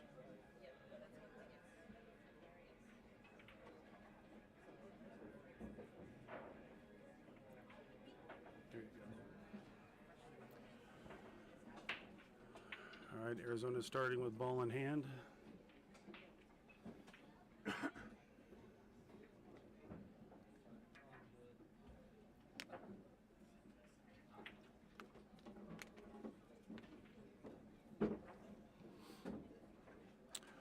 Joven has looked a little tight this morning. I shouldn't say morning, it's almost 2 in the afternoon.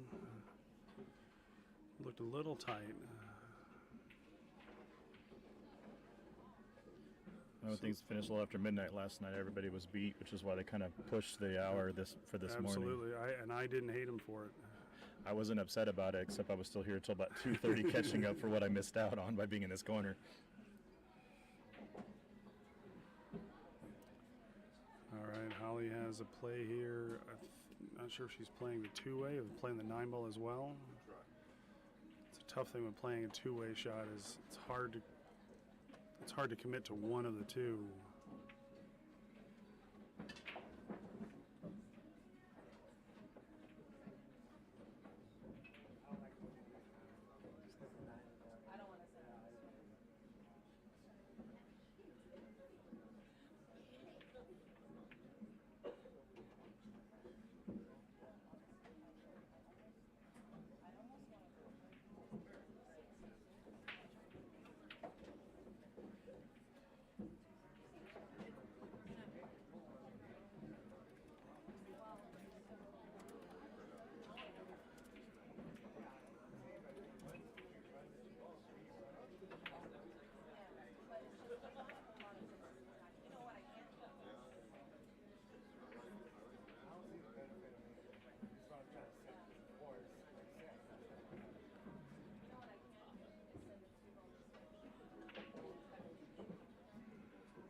After a good long conversation about what they wanted to do here, I think they're playing a safe with the cue ball going towards the 8-ball and the 2-ball coming over by, hit the 4-5 ball. I don't think they wanted to, but that works. Doesn't leave much. I would expect Joven to look to put him possibly on the 3-ball here. Just roll forward and put the cue on the 3. Oh, I like to see that. This is why I'm in the booth and he's a 780. That was a beautiful shot. You guys are curious, this is the cup that they're actually playing for. Take the screens out of the way so you guys can see it. Hang on, Josh got his jump shot here.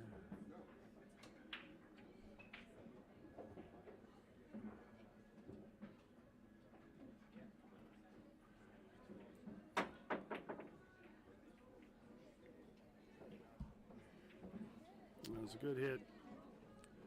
It's one where it's either an all or nothing. It's hard to get a safe out of that.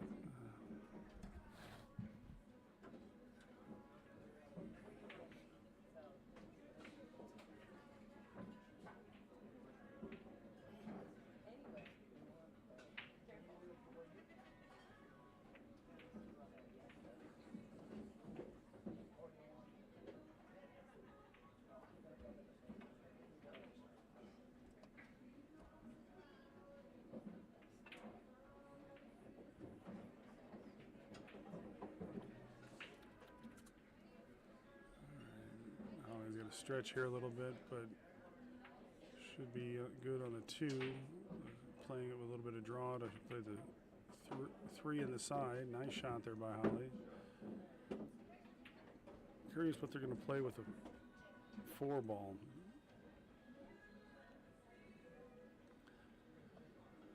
The 4 does not look to pass the 6-ball.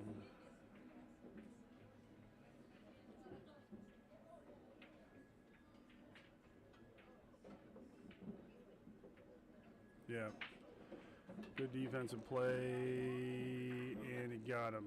Just got her.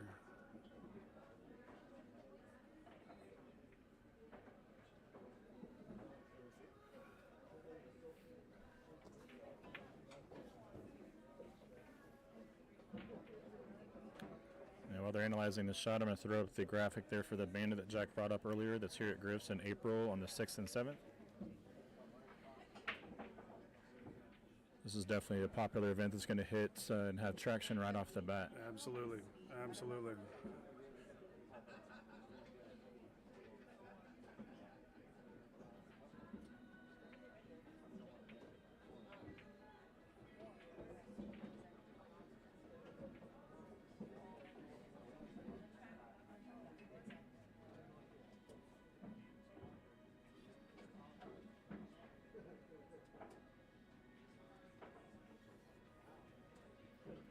All right, looks like Sue's kicking off the end rail.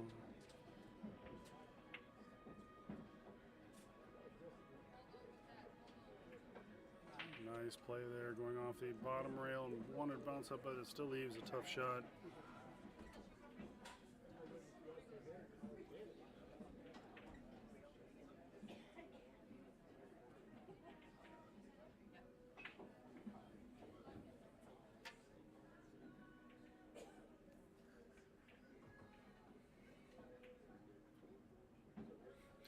Thank you, Joy. Just chatting behind the name of Mike.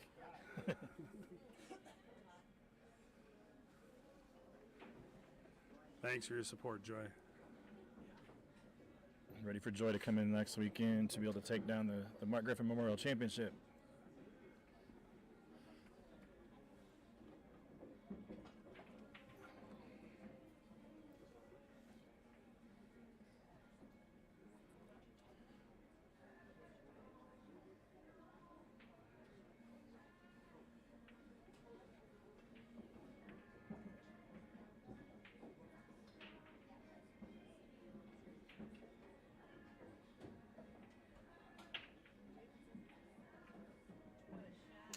Nice shot there by Josh. Joven is going to kick off the left side rail here.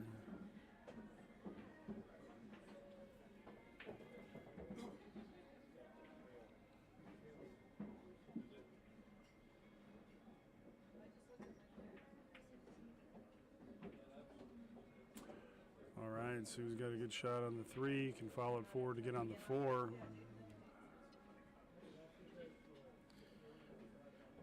Definitely looks like with Arizona lead that everyone has or the majority definitely thinks that Arizona's going to take this. Oh, of course. I love the couple votes we got down there saying Nevada's still winning this one. And of course, we're all good for a hill-hill match.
So good to see the humor between the two teammates. Mm-hmm.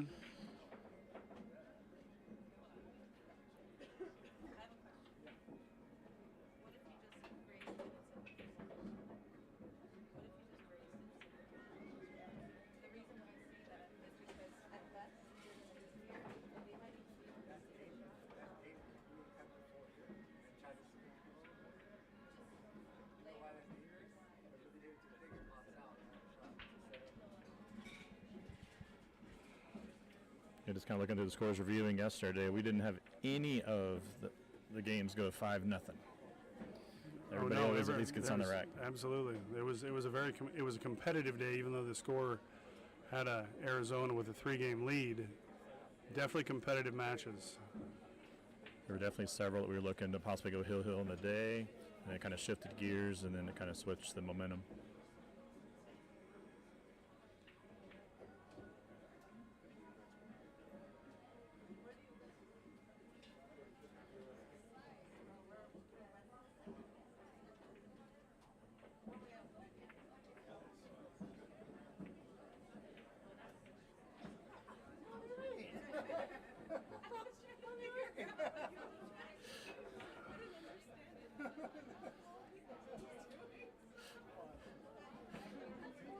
This might be able to hear a little bit of it in the background, but Josh and Sue are definitely having a good time, even with the situation they're in.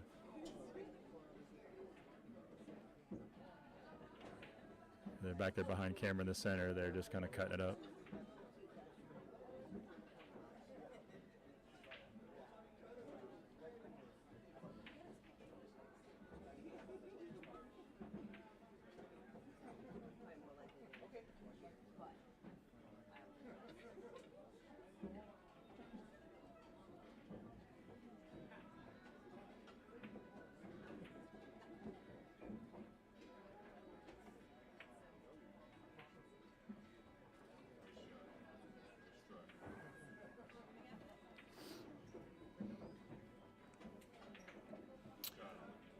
All right, Sue's on the 4-ball.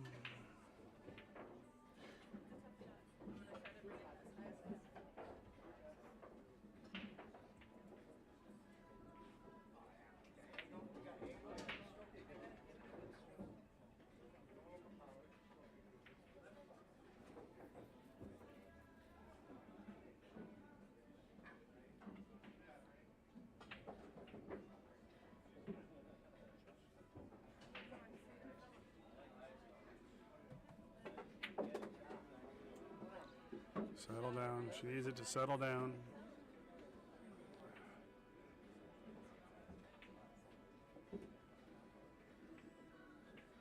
Bit of an overroll there.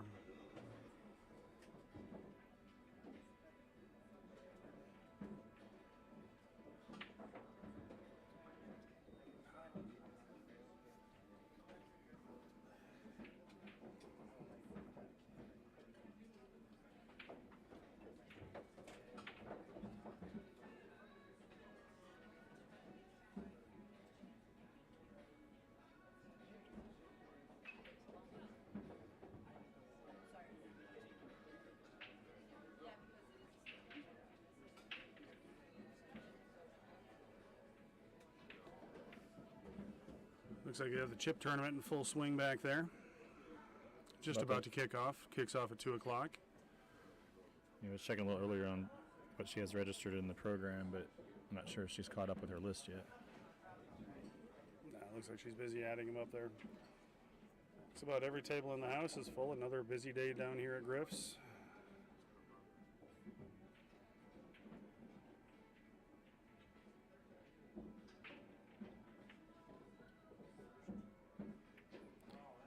Last night was quite like a rumble or kind of a roar in the background. Like I said, it's more of an aggressive white noise in the background.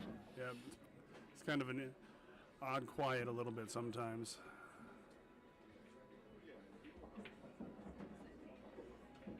And the registration side, I'm seeing 32 so far. Good. What do you cap it at, or do you? She caps the singles, I believe, at 48. It kind of depends on tables. Like you said, depending on how busy we are, if we can actually give a couple of extra tables, then sometimes we'll go over that 48. There was like a Thursday, like last week or week before, we had like 59. Oh, wow.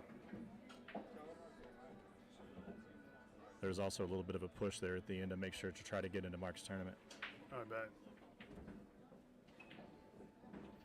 Kind of sweating along on my phone. I don't know if anybody out there actually does any kind of like pick'em leagues or any kind of thing that they're looking in the football. This is the last week of the regular season. So you still have some teams out there trying to get in the playoffs and eliminate the others out of the playoffs. I know locally here with Las Vegas, they're not in it. And I know in Arizona, they're not in it. Anybody else out there got a team that they're following trying to get in? Way to rub it in, Brandon. Whoops, I forgot. I'm a Chiefs fan.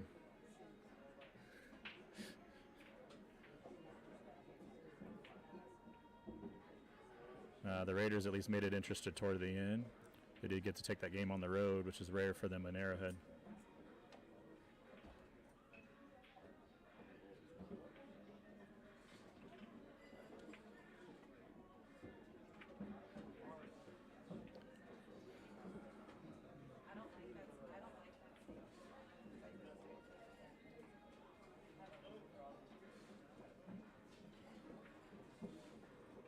Holly has a back cut here on the 5-ball. Roll it in and get natural shape on the 6.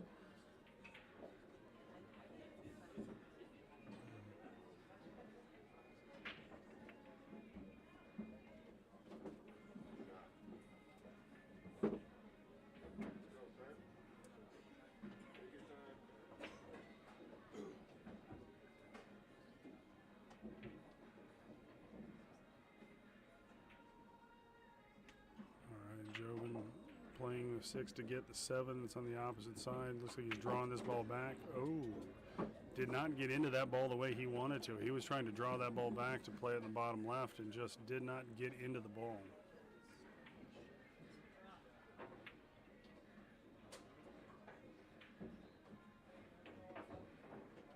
Yeah, Scott coming over to do his little assistance.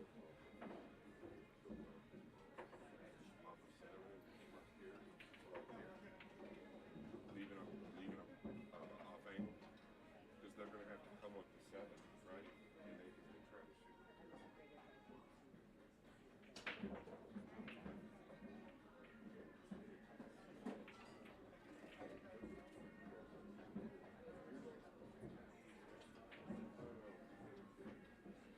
Yeah, Peter, actually, I don't have any log of actually what the matches were. We'd have to go through like yesterday's feed to see like starts and stops for the like each one.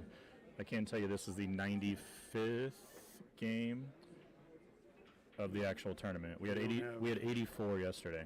I've got scores. I just don't have times. Oh, times. Like per, he's asking like per game. Oh, okay.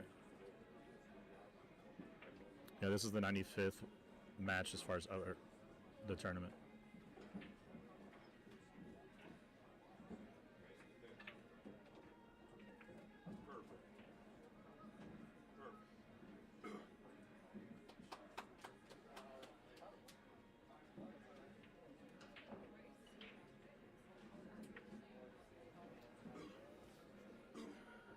Here's a shot where it is cuttable and you can go across. I almost prefer to play the bank shot here because you've got a good chance of missing it. It will might rattle out and come behind the 9.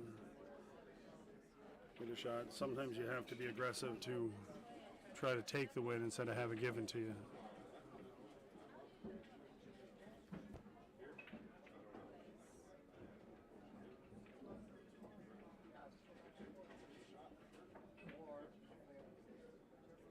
Yeah, the stream went live way before the event started. So we started at noon today, and this is the 11th of the day. So 11th rack, 2 hours in. I went live in advance a little bit earlier with just the screen showing that we're going to start at noon because everyone thought we were going to start at 11. They didn't change that until after we cut the stream yesterday.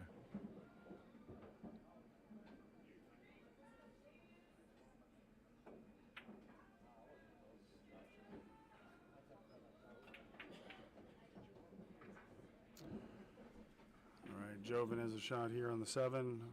Follow this forward to play off the end rail to come back for the 8. And he just decelerated on that. Joven is out of sorts today.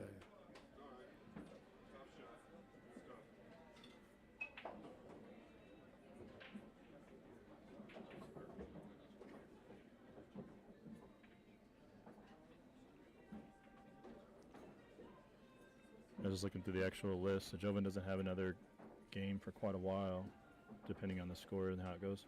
I believe this is Sue's last. It is her not. No, she is match 20. Oh, wait, you said Sue. Sorry, I was looking at Holly. My bad. So unless it gets to Hill Hill. Yep. All right, this is a tough shot shooting into a 4 1/4 inch pockets. Gonna power drive to draw this ball back. Put a nice straight stroke on it, Josh, and bring her back.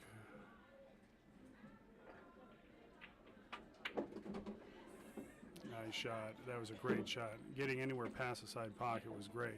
That was beautiful.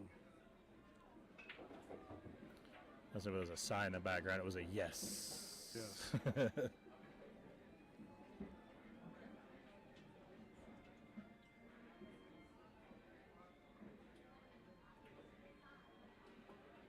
And this is the last Scotch doubles match of the tournament. All right, Sue and Josh take up a 2-0 lead.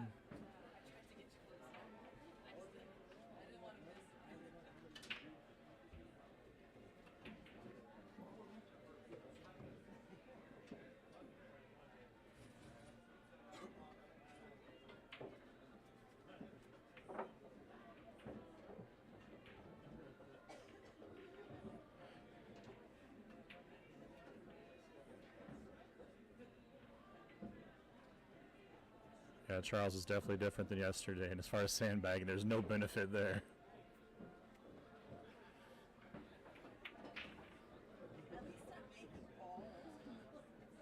Well, Jack's racking. I do see Joven over on table one doing a couple of shots.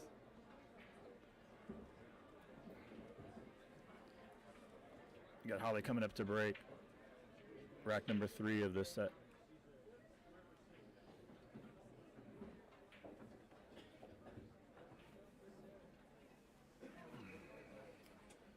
All right, Holly's breaking off in game 3.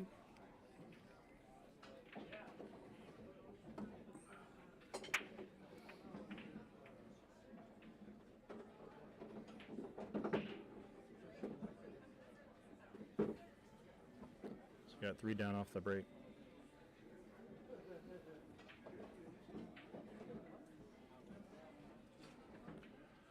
That was a great break. The 2 and the 9 are clouded. They may ask me to get the rack off here in a bit. Or it may come out naturally if they're playing safety here and running into the 9 ball to kill the cue ball.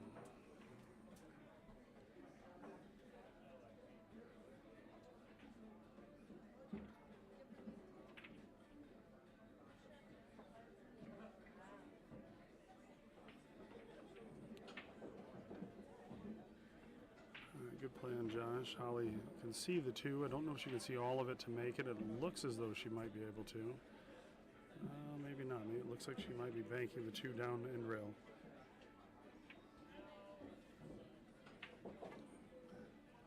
Oh, missed. Ooh. Just trying to thin it, missed the whole 2 ball.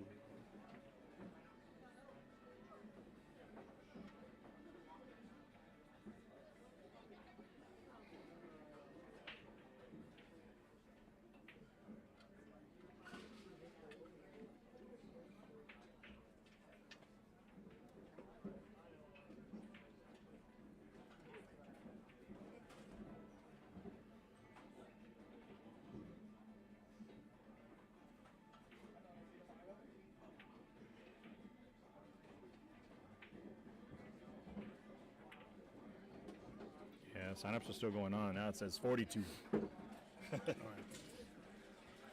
She's still got some signups over there. Your chip tournaments are always a hit here. Oh, there we go. Got the rules coming.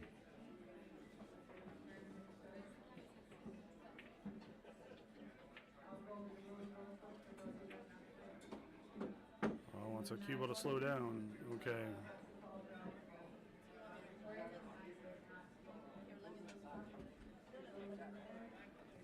All right, Jack's going to come over and move the rack. Yeah, no, I'm trying to figure out what side of the set. Oh, so you're okay with this side? Like, of this side. Okay, that's a lot easier. Do you want me to take it off? Yeah. I wasn't sure if you wanted me to hold it. Oh, no.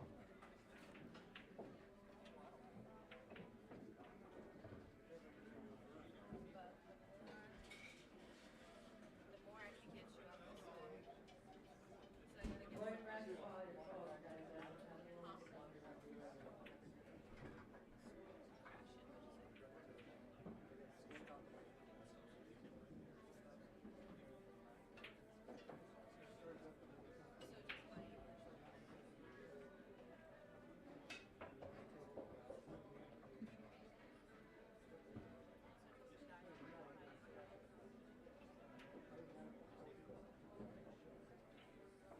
All right, I got a precision removal of that rack.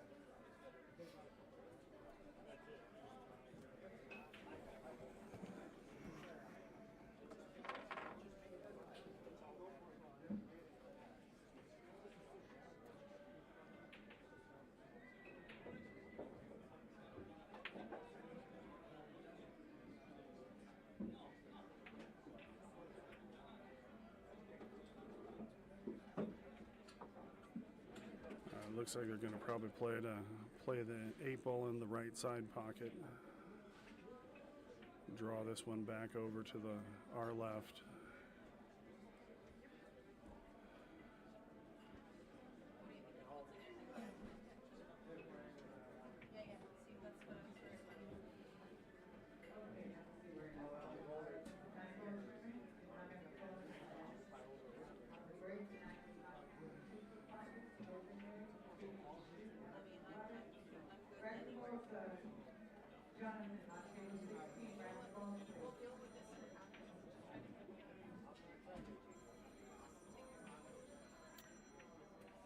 Josh a little steeper on this 7 ball than they wanted. Gonna spin it over more than the draw shot.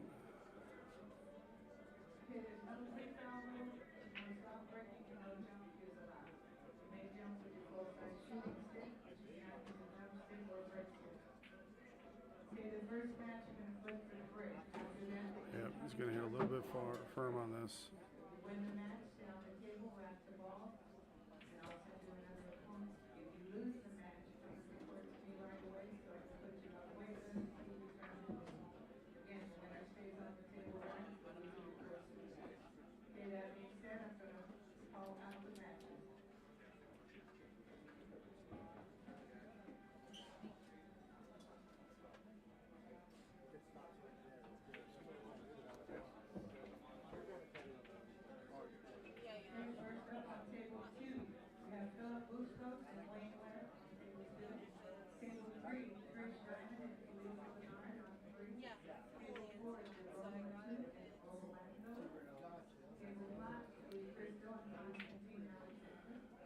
They're going to play it safe here, fitting the 8 ball into the 9, spinning the cue ball up table. The trick here is hitting the 8 thin enough so you don't catch that side pocket.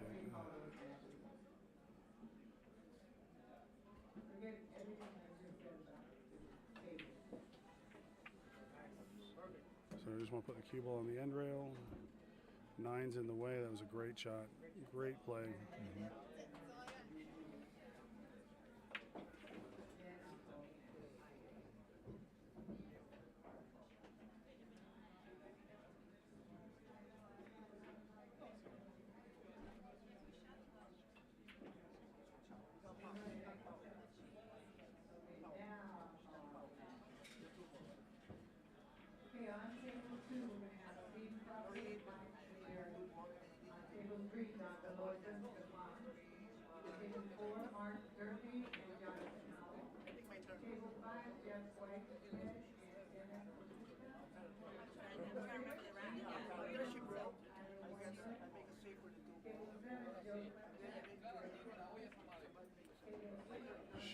Holly missed the 2 ball. I think it's Jovan's break. Or Jovan's shot, not break. Shot. Sorry, they were asking whose shot it was. And the last time that Arizona was at the table, I believe it was when Holly missed the 2 ball.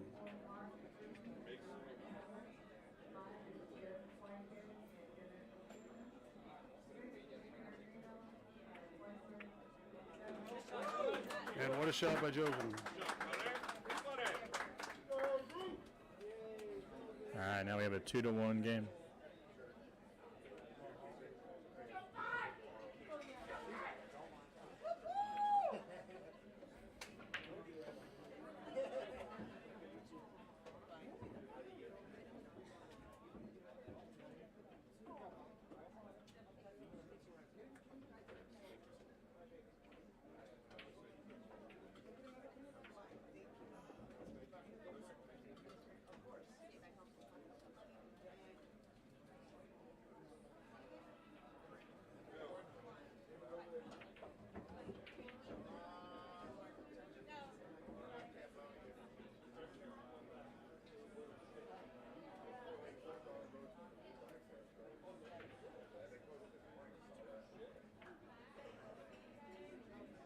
All right, got Josh Kondo to break for the 4th rack of the game. Leading 2-1 on this set.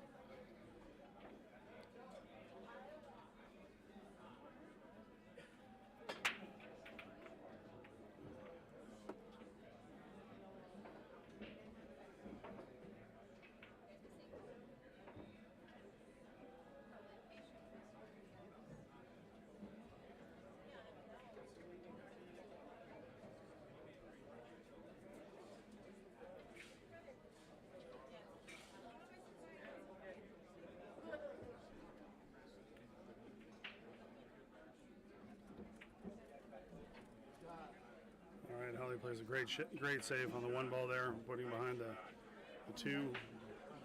Really only has a one rail kick getting out of this, and that's not a very big ball in the middle of the table.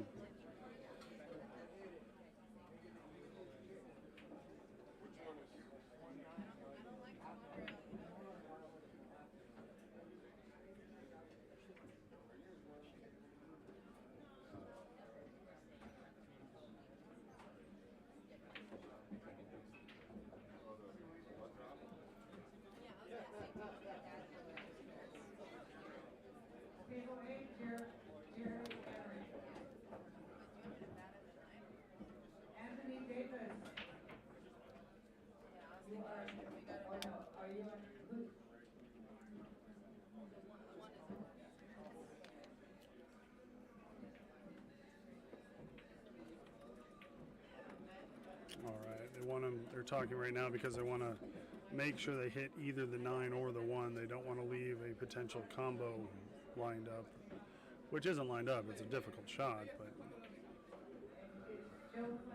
this early in the game in a Scotch doubles format, oh, they're not even going to go for the hit. They're just going to foul and clear the balls out of there.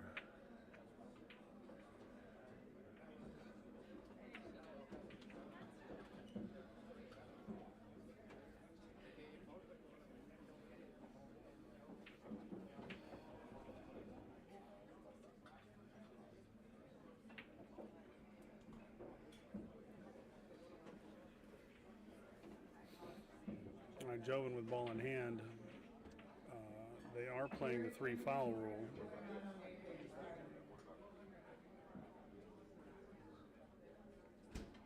Well, they talk about they're going to throw a couple another event coming up that JJ's announced on February the 10th here at Griff's. You guys can reach out to JJ there, as it says on the flyer, kind of screenshot that. He does run shot clock tournaments that run a very quick format while he's here.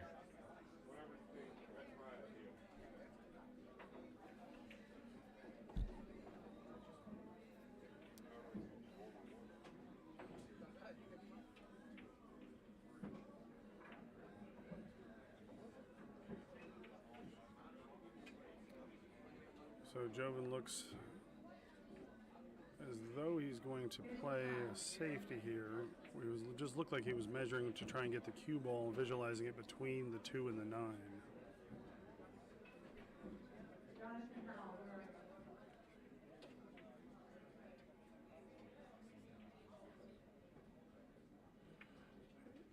He does not want to get in a situation where he's getting the 1 ball out of there. He's left Josh Josh is going for his jump cue. I thought he might be kicking off the right side rail. Gotta be careful not to jump a ball off the table here and put yourself on 2 fouls.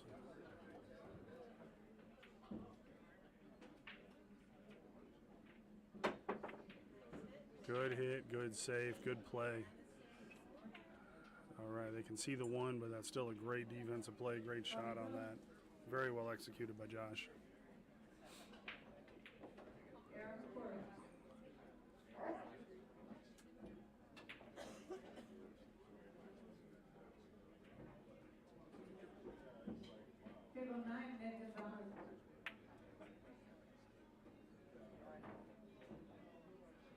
All right, it's going to clip that 9 and get safe. That's a great play by Holly. Holly's played some great defense in this match.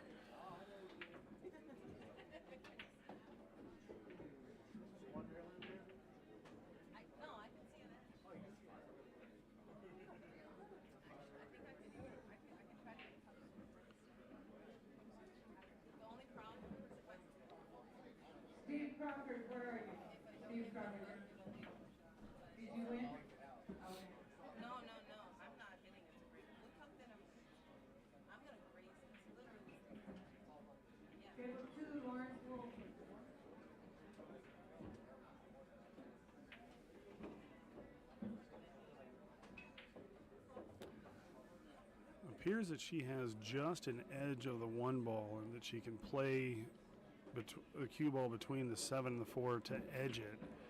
And I think her goal is to play it and get the cue ball up by the 6 ball. It's a highly risky shot. If she has any spin on the ball at all, it could carry it away from the edging shot.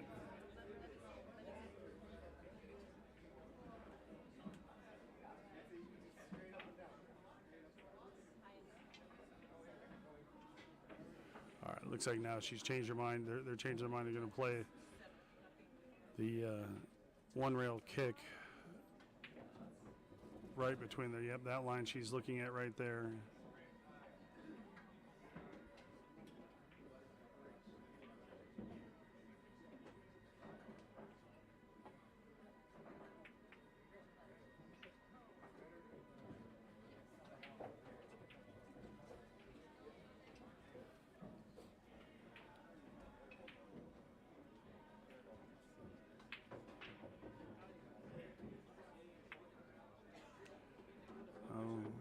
Shot by Joven, wants it to settle off the rail. Has a shot on the 2-ball. It's a steep cut, but very makeable.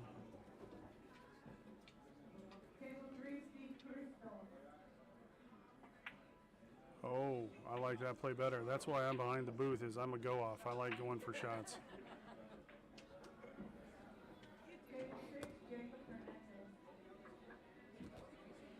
And Josh is going airborne here.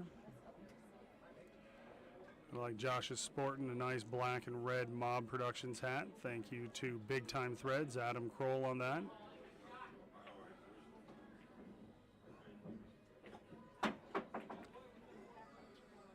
All right, so they have a shot on the 2-ball, but the 3's cluttered up, the 5's cluttered up. There's a lot of work to be done in this match.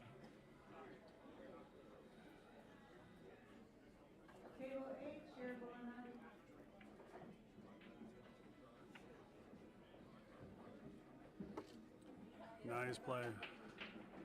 Nice play by Joven. No reason to go for a shot when you can't get shape.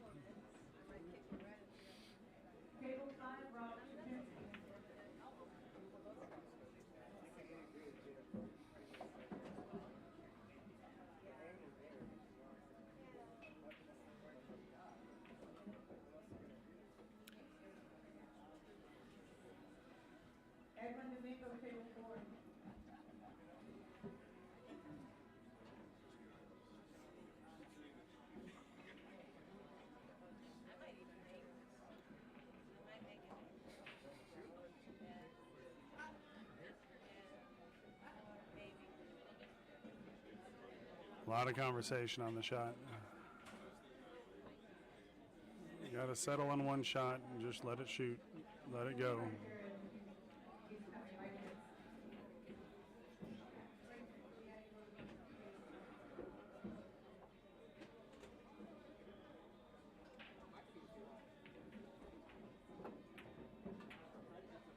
Good shot there by Sue. They're going to have a play on the 2, but it's a good hit, good shot. Going to make them work to do something on the 3-ball.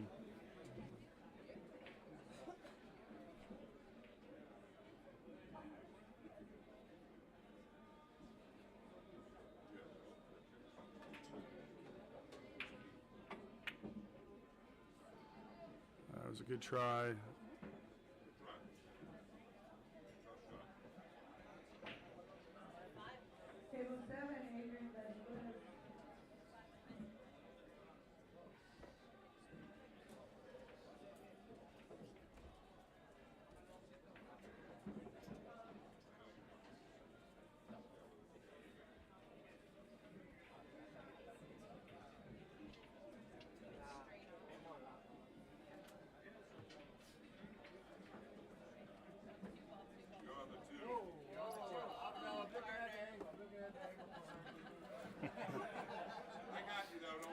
Yeah. Josh's quote, looking at the angle, and both Scott Frost and Sue said, nope, 2-ball, 2-ball. Almost shooting the 3-ball there. Hey, yesterday somebody brought up at what point Scott was going to start coaching for Team Vegas. It just happened the next day. Yeah.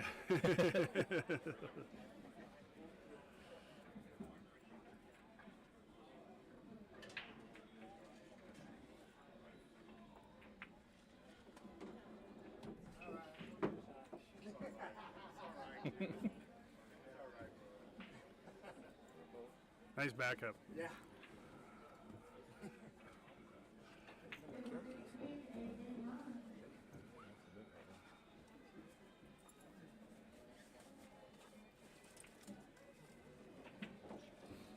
With the 5-ball clustered here, the question they're asking is, do they really want to make this ball, or do they want to play it a couple rails out and put the cue ball behind the 6-ball? I'll try. I just don't want to lose the ball. Outside pockets.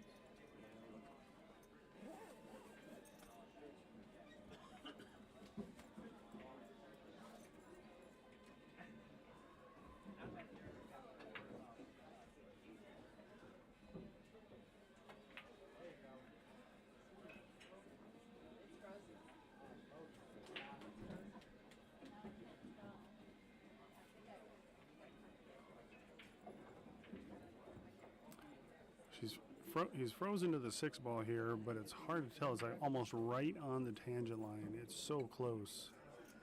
It always has Zach on the bar to see maybe if they got turned in, if you like set him on the countertop or something.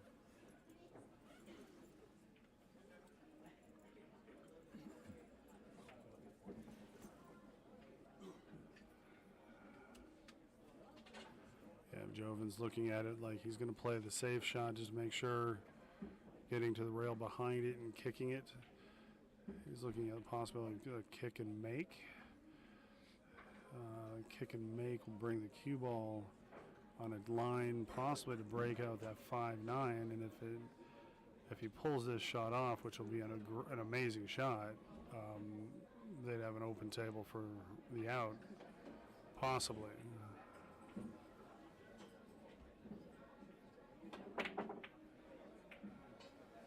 Or there's that.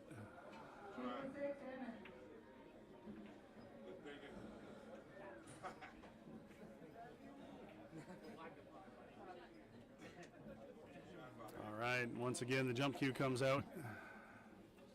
It's a cue of the day today. Yep, Scott's joking with Jovin, saying it was a brilliantly thought out shot. A little bit of love on that one.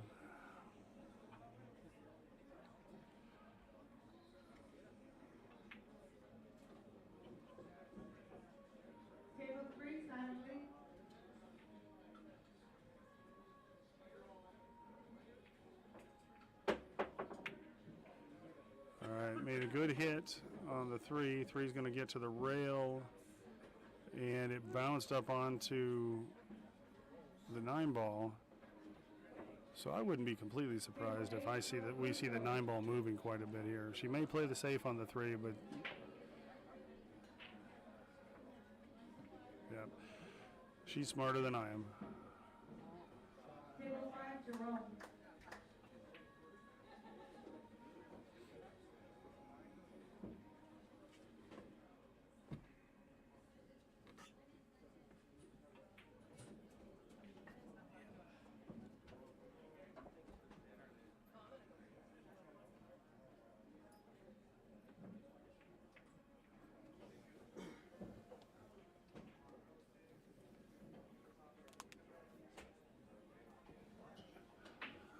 So she's looking to play the 2-rail kick to get around there.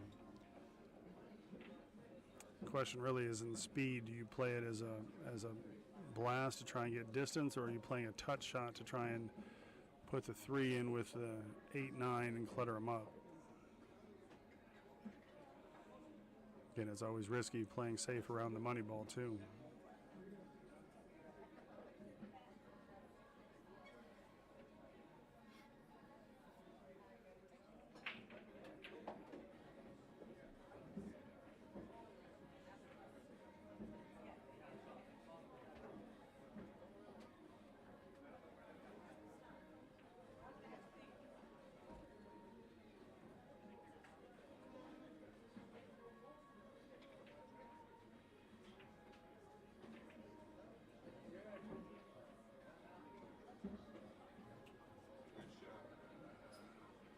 First thing Jovin did when he looked was look at where the 3-9 is wired to.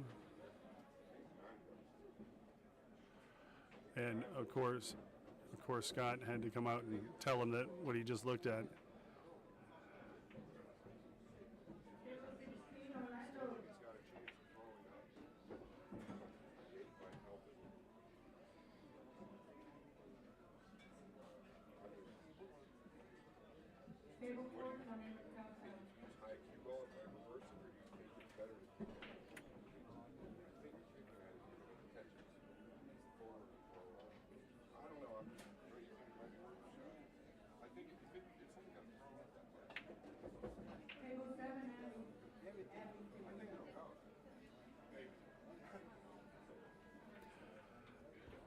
Scott with the line of the day. I think it'll go.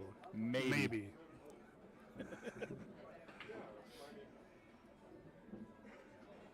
If not, at least we get to see if it goes. Followed up by, if not, at least we get to see if it goes.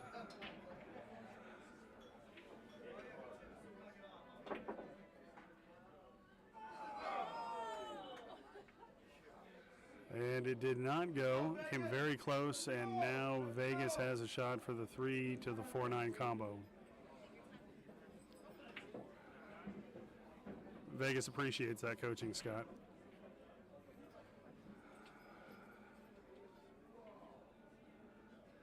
Just want to get this ball somewhat to the middle of the table.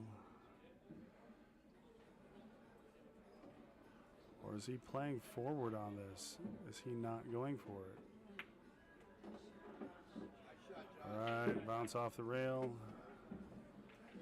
Just got a big back cut on this, but the ball is hanging. All you have to do is sneeze on it.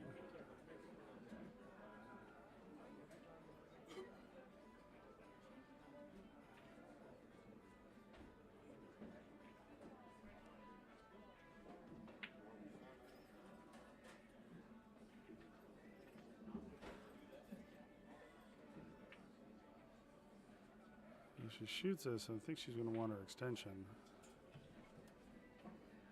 Well, maybe she can reach it.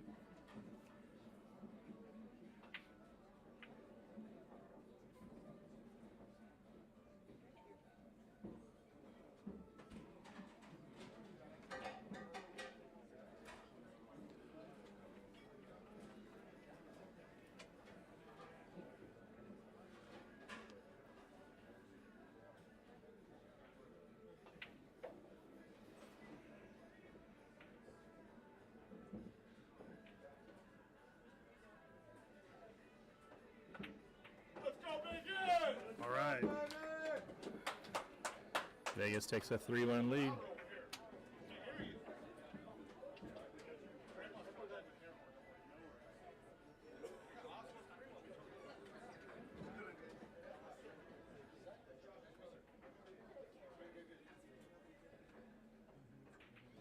All right, guys, just a reminder, we've got 164 people watching. We only got 21 thumbs up. Make sure you click that button. If you guys are watching full screen, I believe if you click on it, it'll show up in the bottom right, is what somebody had mentioned yesterday.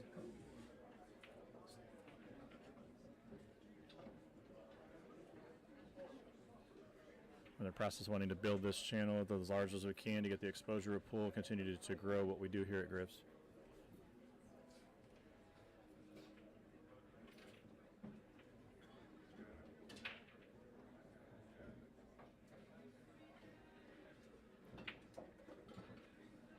Table 3, Chris.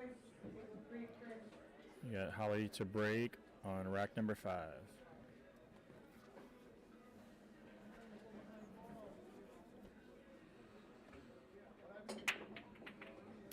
That is a risk reward of 9-ball right there, that last game. They had a really good chance to tie the game, and just imagine how much it would throw on that.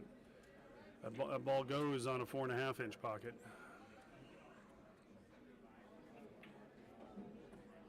Table 7, Wayne Webb.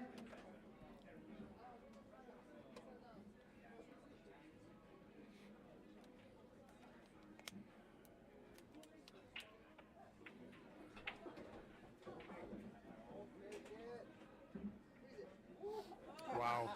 Literally is Wow. chanting not to make it. Yes. Did not want to make that 2-ball.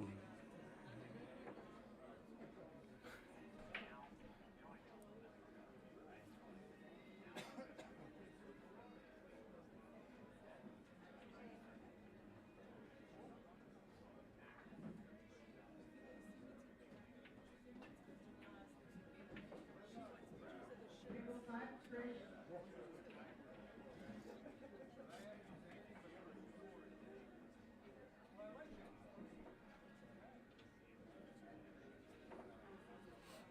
Jovin's going to go for the jump kick here.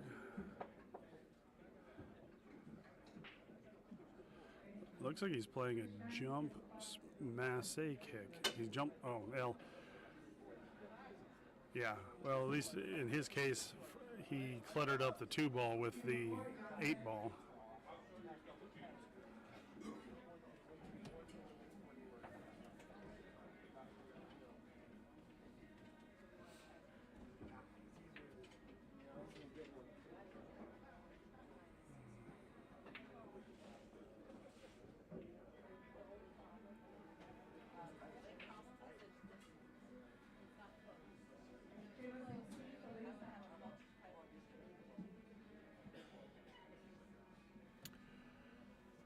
they may be trying to get them on 2 fouls here. I like playing the cue ball behind the 6 ball.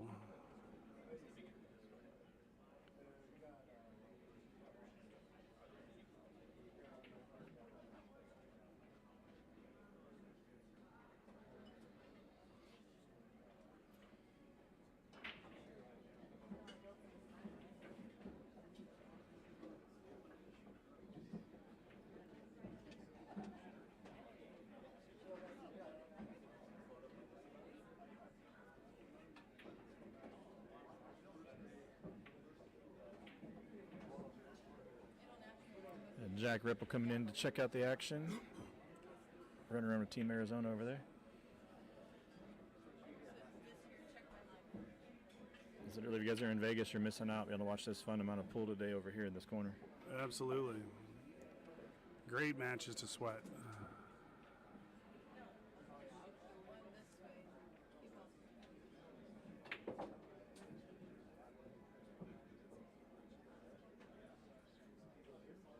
Table 2, Jeff White.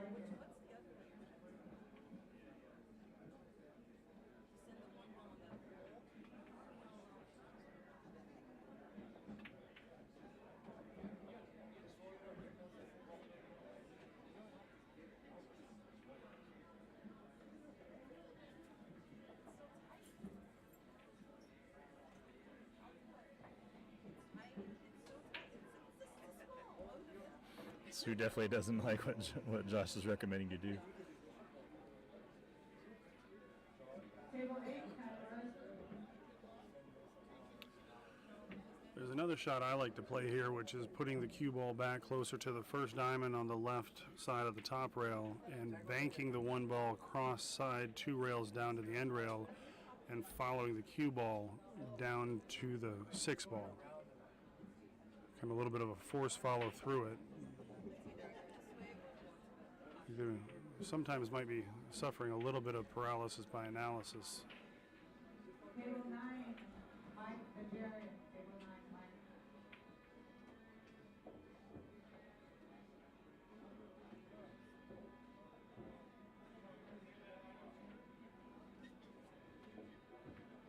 So he's definitely not comfortable with it. So she's going to go with her shot, which is to play the cue ball down or 1 ball down table and just, she's bouncing between them.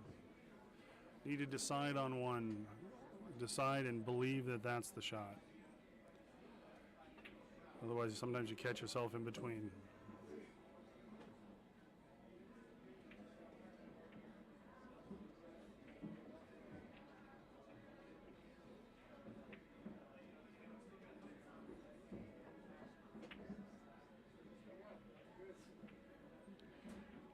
And she, oh my goodness, almost made the 5 ball. Wow, that is a roll right there for Las Vegas. That ball falls, and they've got a jump shot. Really Changes everything, though. Yeah, absolutely does. I'm surprised they're not calling me over to watch it, but if they have to call me to watch it. Table 3, Sean Delosa.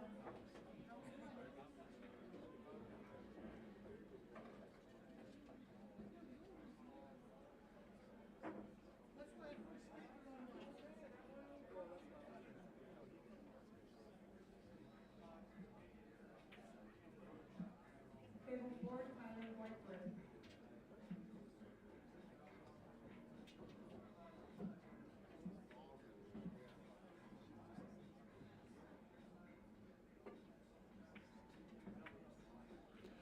All right, they are on 2 fouls.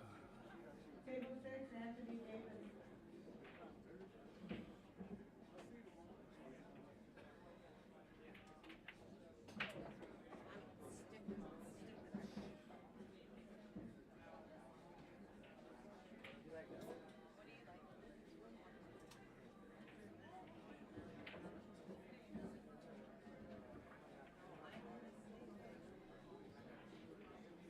I like that one too because right on that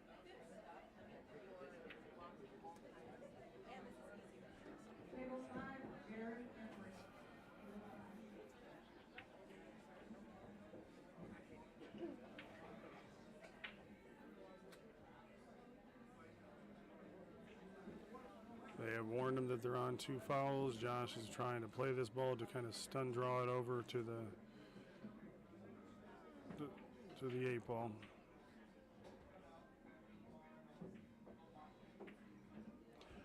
He needs a rail.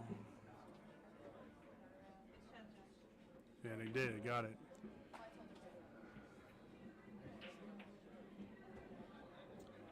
All right, they're on 2 fouls.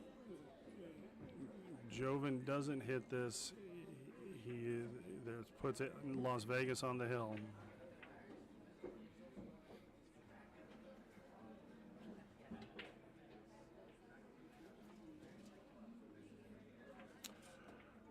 Agreed, Roger Ron.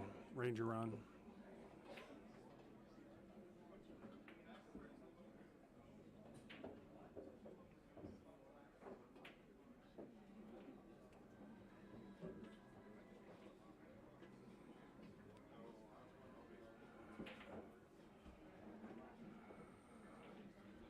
So he's jacking up with his draw, looking like he's playing it. No, what a shot. Oh, my goodness. So missed it. So close.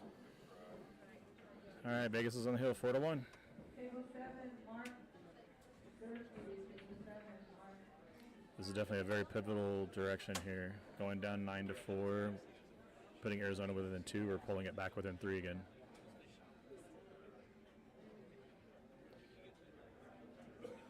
Just as a reminder what's coming up, these are the list of matches for today. Jack took for the first match against John Peck's 5-4, and we're currently working on the 13. So we got Chris and Nelson coming up next after this Scotch doubles. If you guys notice, there's no more Scotch doubles for the rest of the event.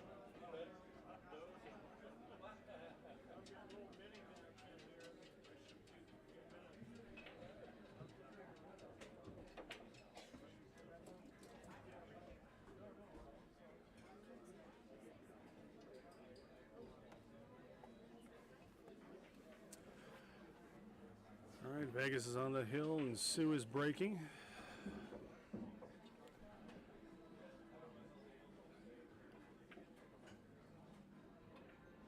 Table 9, Jerry. Table 9, Jerry. Well, they can see the one. Probably could thin it in. It's not an easy shot at all. Long table, tight pockets. The bank, probably a better play to play a defensive shot here to put space between the balls. Put the cue ball up behind the 2 ball. Wanted to roll a little bit further. Looks like he probably has a edge of the ball.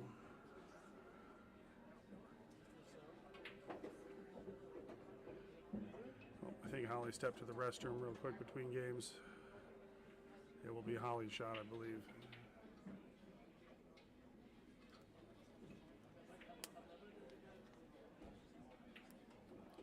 Just going to flash through a couple of banners while we have that moment. You got the JJ Shot Clock Tournament 585 and under there on February the 10th.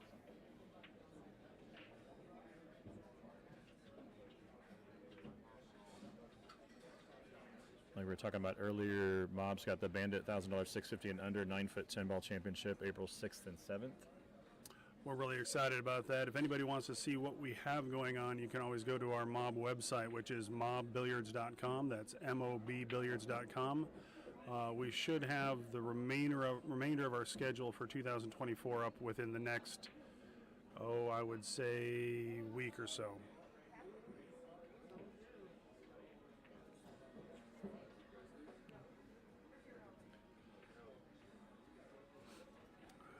Nice play there by Holly. I think they can still see an edge of the ball as well.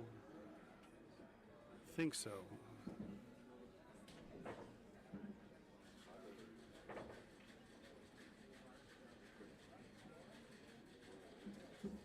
Here's what I don't like about this. If I put the end here and then from the back, right? From the back. Yeah, that's what I was thinking. Yeah, I like that shot what Sue's talking about.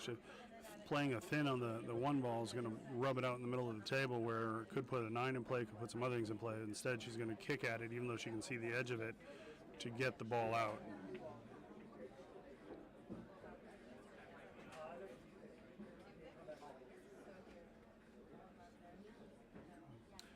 Yeah, wants to put some distance between these two balls. Table 3, Jacob Hernandez.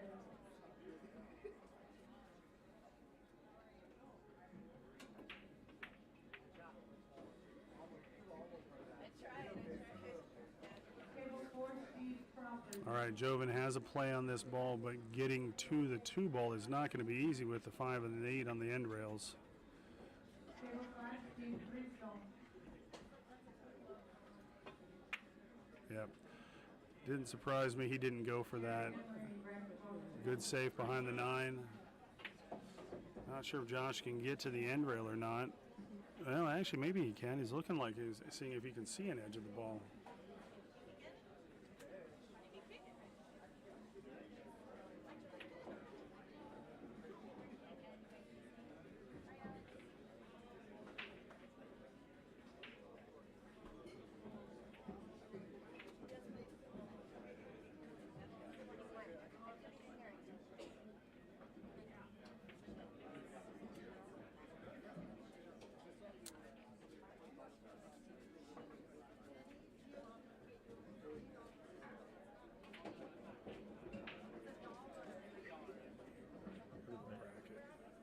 Can you go to the bracket?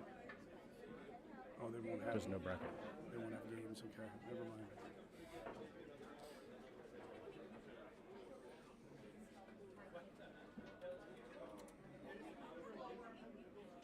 You can't do it on digital pool? No. Oh. Table 7, Ross Kinsey. All right, Holly has a play on the 1 ball here with the 2 ball down in the same part of the table.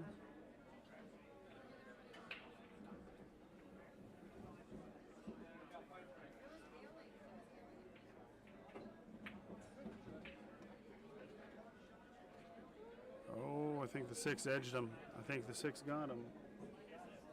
Maybe not.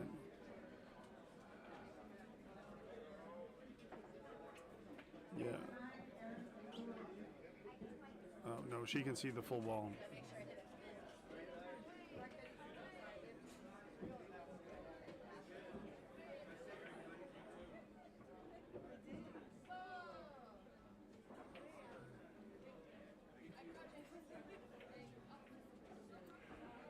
Looks as though she's trying to thin the ball, making it in the side, and go 2 rails down and up for the 2 ball here. This is a tricky shot. You need to make sure you almost overcut it to avoid the corner pocket. She hit that beautifully. Nice shot by Sue. And she gave Josh the angle to get down for the 4 well, there's a 4-9 combo right there.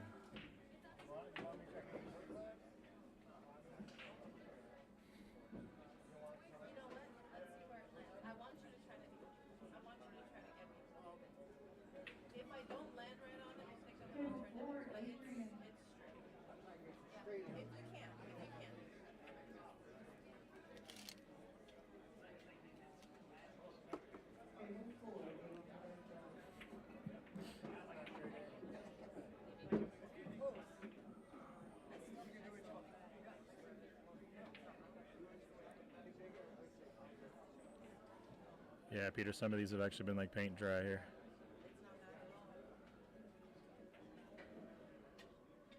This is the last Scotch doubles match. We're going to be singles here on out after this, and if it goes hill-hill, then we have the team game.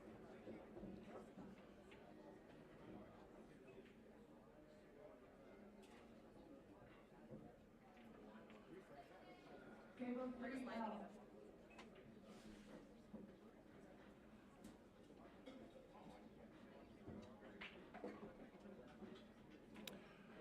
This is not an easy combo into a 4 1/4 inch pocket. Table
6 ball's hanging in the top left pocket with the 4-5 down here. Well, Joven did not get, he just has not been getting into the ball today. He's been trying to draw everything out. This ball does cut, but he was trying to make that a lot easier for her.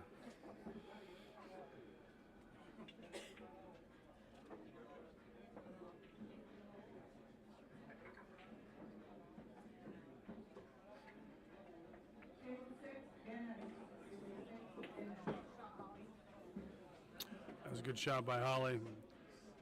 Joven's fairly, well, he's got a lot of pocket to work with here, so he has a lot of options on the 6 ball. Expect this ball to come back strong for the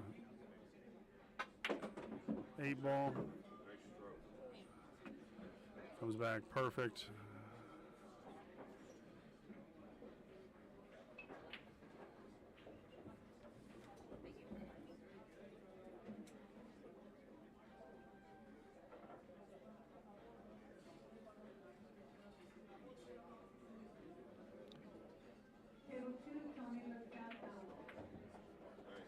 All right, nice shot by Holly, getting Joven perfect on the side, just on the rail.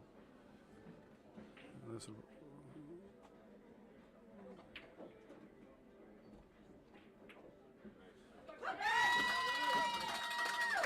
All right, Arizona takes that one. It's now 4-2. Each one of these is a race to 5. Go Vegas! Go Vegas!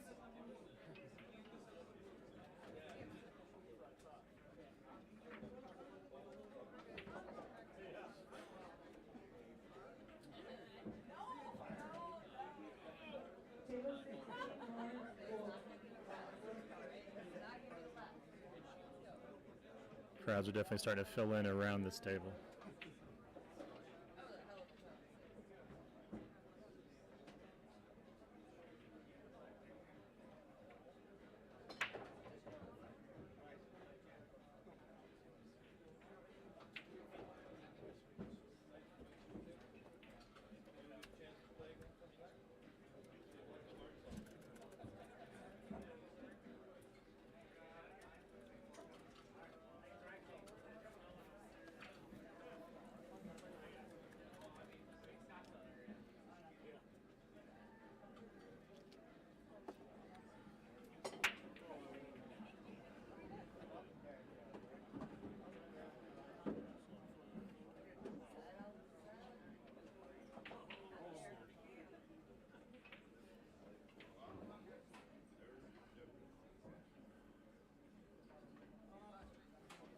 All right, Joven looks as though he's corner hooked on the 1 ball.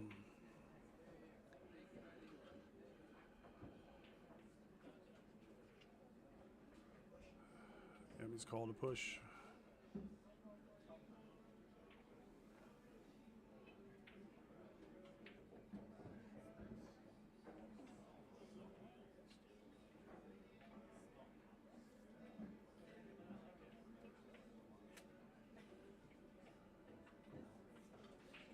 Probably a smart play, knowing that Vegas has been more conservative. It does open up the table in case they get an opportunity to run out.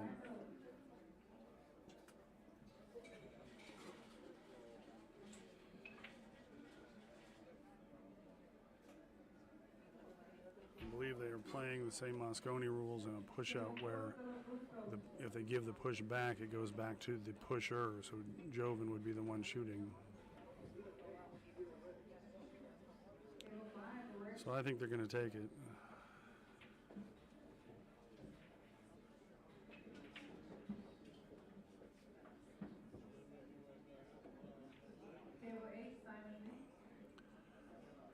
I like playing it to the top left and then coming around where you get safe if you miss it and you're on the 2 ball if you don't, if you make it.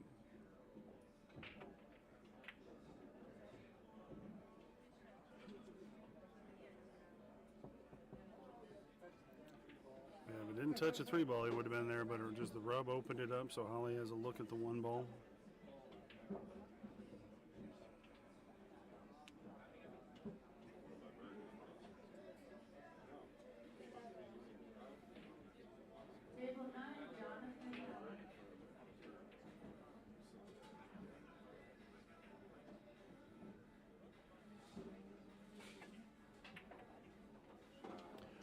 Great shot by Holly. Not sure if she's going to get a shot on the 2. I think you can see the edge of it. May prefer to, well, it just depends. May prefer to kick unless he's playing a soft safety. Jacked up over the 7 ball makes this even more complicated.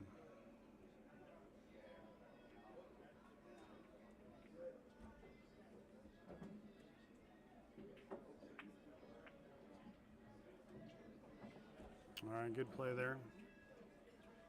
2 really doesn't have a home. Cue ball's close enough to the rail to make it tough to bring it back.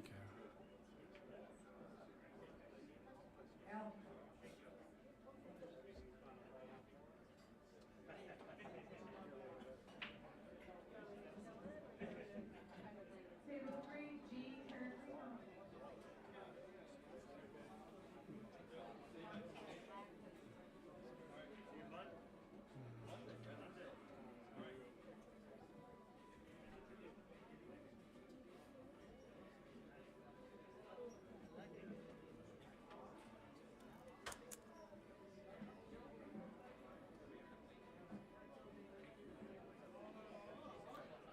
And play the safe with a 2 ball going between the 4 and the 5 and roll the 6 ball out, or the cue ball out to the 6 ball.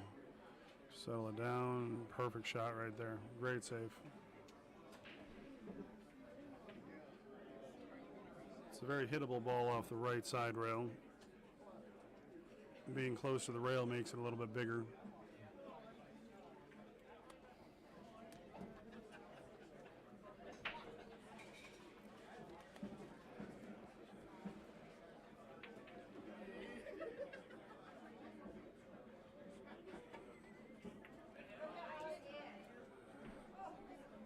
Yes, but that's nobody's business. All right, Josh has a shot on the 2 ball here.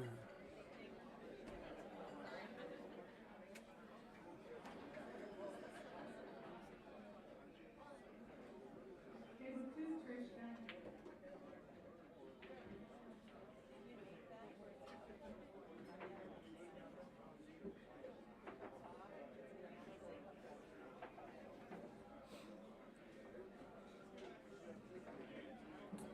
If you guys have chance in between shots, just go out of the YouTube and click that thumbs up button for the like.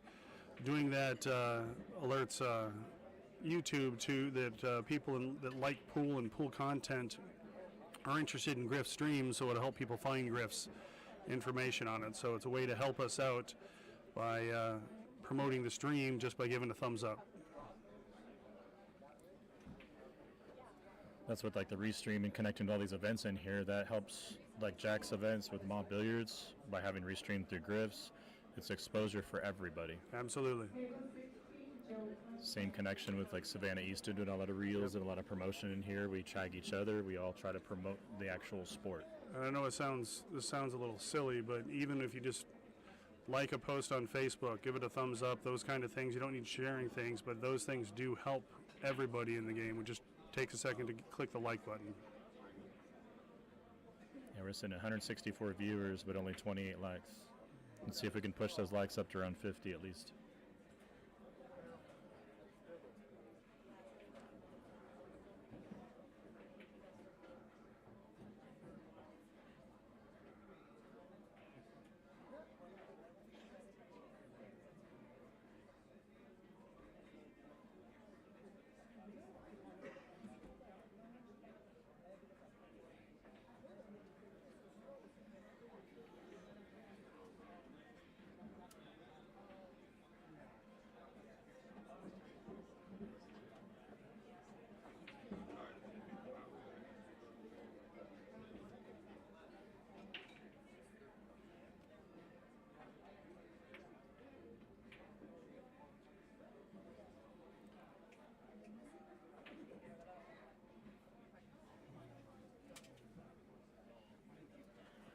She can see part of the ball. I don't think she can see enough to cut it in.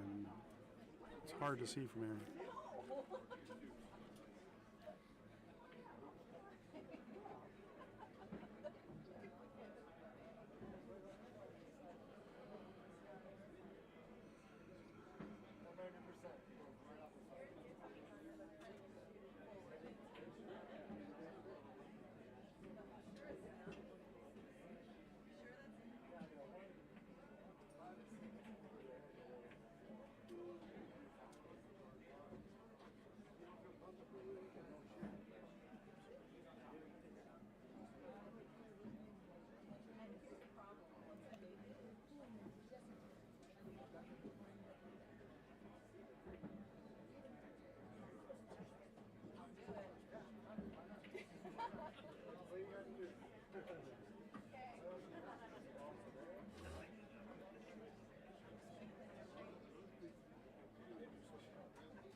put the 9 in position for potential carom here. See how Holly plays this. Table 9, Julie.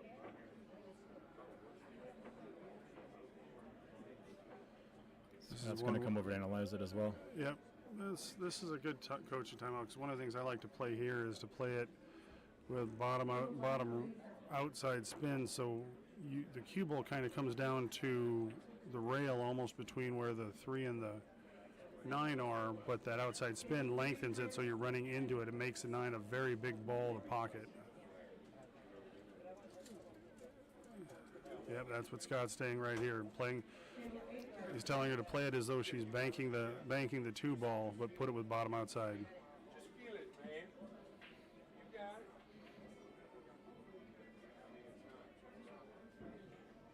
Table 4, Jerome. Perfect. Perfect. All right, now we're to 1. It's 4-3.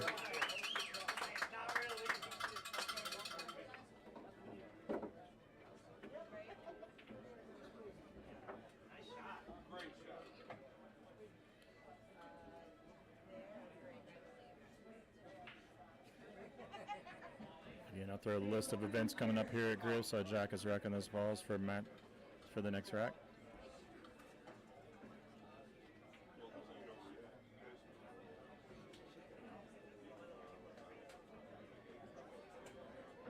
Table 3, Link West.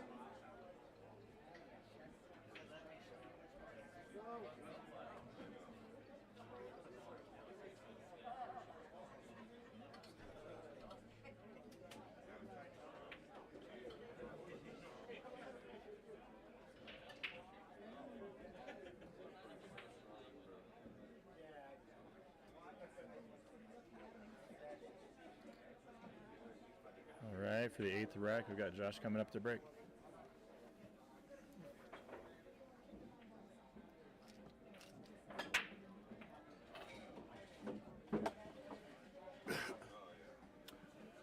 It's a textbook break with a 1 going in the side for the 9 when you're racking the 9 on the spot.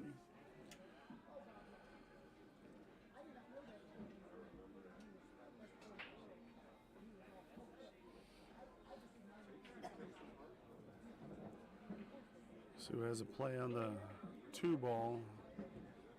See if she goes for the shot or elects a defense.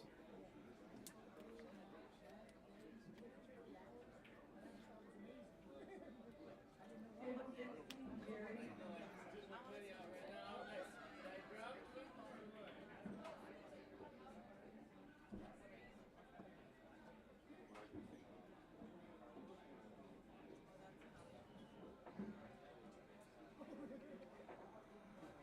Actually, you know what? I like your option better because yours doesn't leave a puddle. Table 7, Nathan.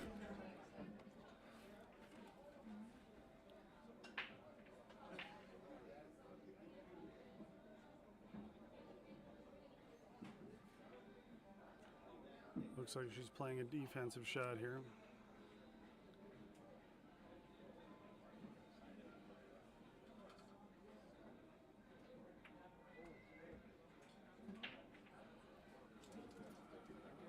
Did not work out. Left Joven a good shot on the 2.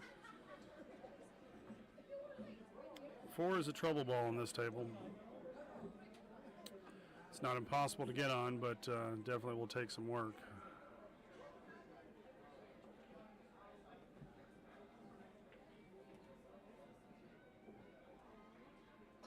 Table 8, Steve Crawford.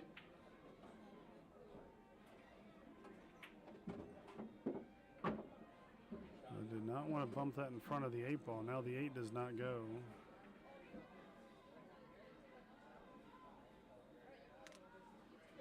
Got Holly a little straight on this ball. Has to kind of draw it up by the side pocket.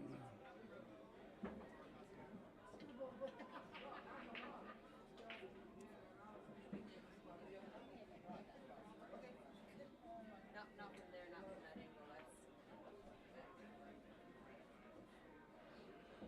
Yeah, Holly's elected to shoot a different shot because she doesn't think she can get it back that far. Well, we'll see.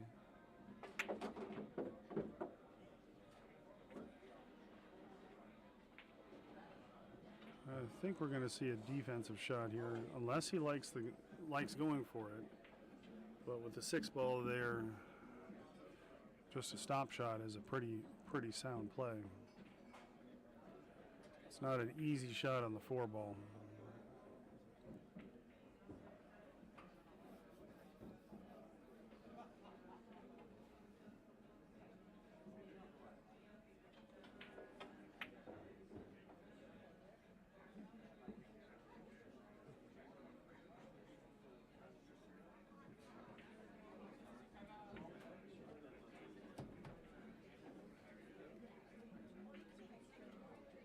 Table 5, gone to both sides.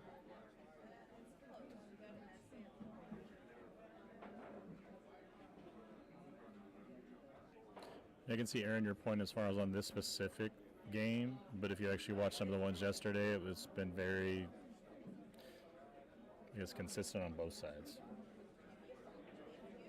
The conversations between these two are happening a lot more during the actual shots versus the other two are doing a lot of the same conversing too. Yeah, there's been a lot of coaching, both sides, on it. Majority of it's good coaching. Some of it's a little bit over analytical.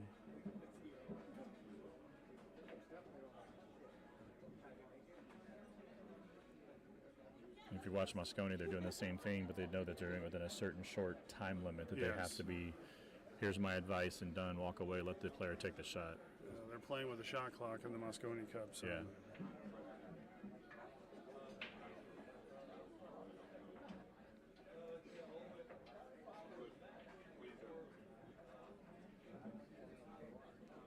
Table 9, Steve Grayson.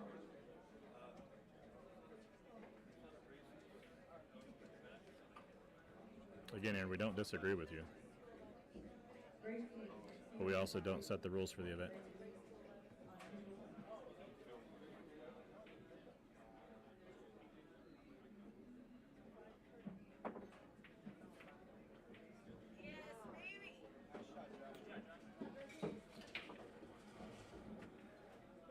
You're welcome.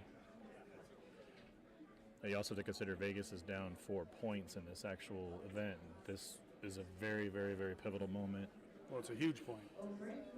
Because if they can pull it within 3, they're in fighting distance. But if they get down 9-4, that's almost impossible to come back. That's brutal.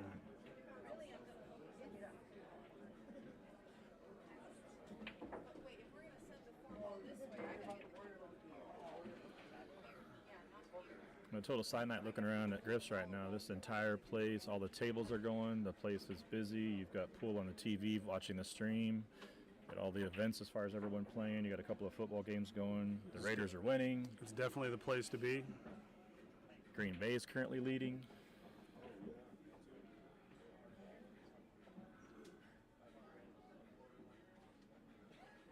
I know with the Raiders, there's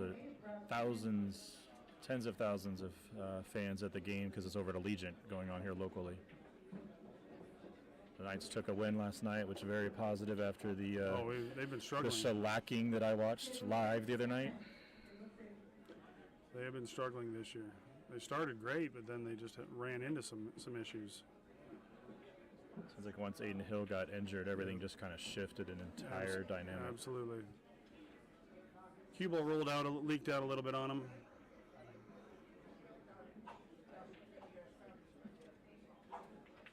Table 16, Jack.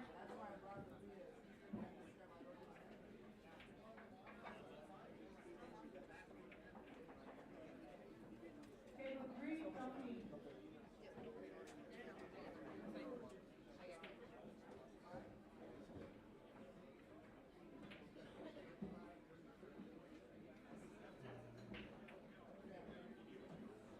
All right, she was trying to get behind the 8-9 there.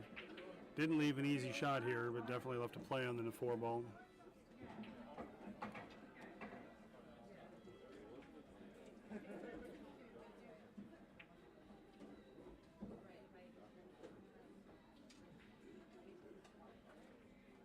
Table 4, Stefan.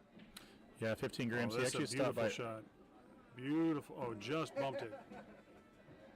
Yeah, Shane was here earlier this morning before this event kicked off.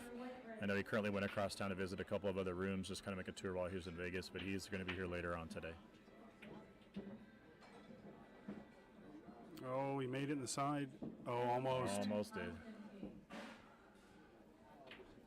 Yeah, I'm working with Shane a little bit with the U.S. Open. My goal is to kind of create those events back to what they used to be. Once moving it over to Griffs with our capacities and stuff, things have kind of shifted gears a little bit compared to when it used to be at the Rio and some of the bigger events. Or, sorry, the Riviera. No, is it the Rio first? Was it? Yeah. Yeah. There's a lot of different cities and locations depending on these plaques that are over here on this U.S. Open Hall of Fame that Mark had created last year. I guess it'll be the year before now. Still can't used to it's 2024.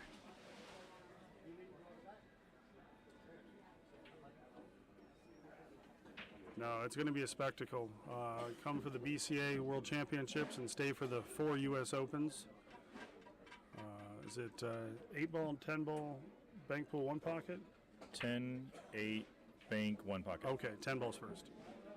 Yeah, we reverse the bank and the 1 pocket around from the normal order. And then the 10 ball just follows right after the 10 ball WPA Worlds at the Rio. And then for those of you looking to warm up for any of the events at BCA, the 2 days prior to that, that Monday and Tuesday, you have the Swanee, which is the 28th annual memorial for Jay Swanson. For the ladies, the 2 days before that, over the weekend, you have the Femme Fatale.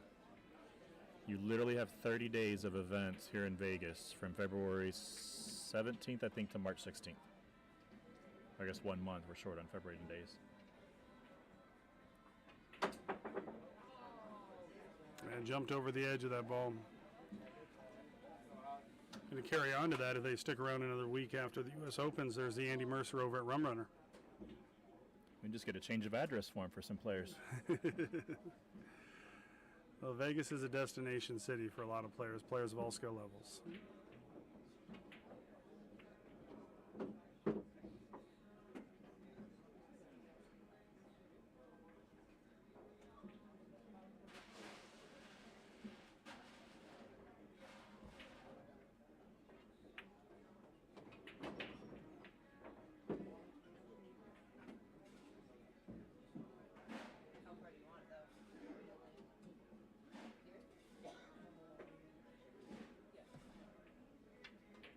Table 16, Mike.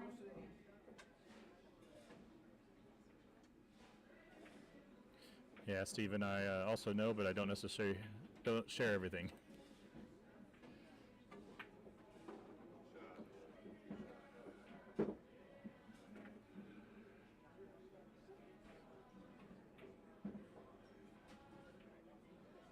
I don't think this ball goes.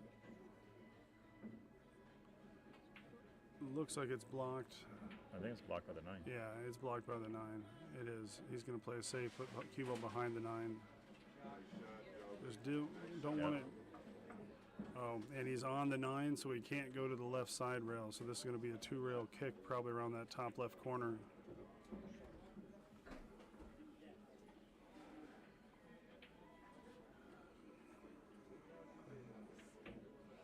I don't think they can get to it behind it. I think you have to play the 2-railer.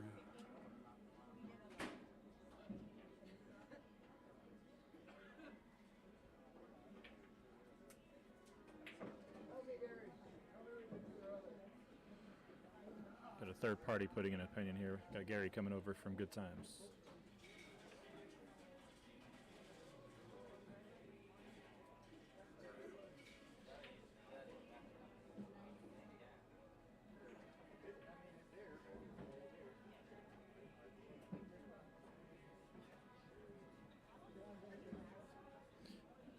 Yeah, no, but there's two sides when it comes to smoking.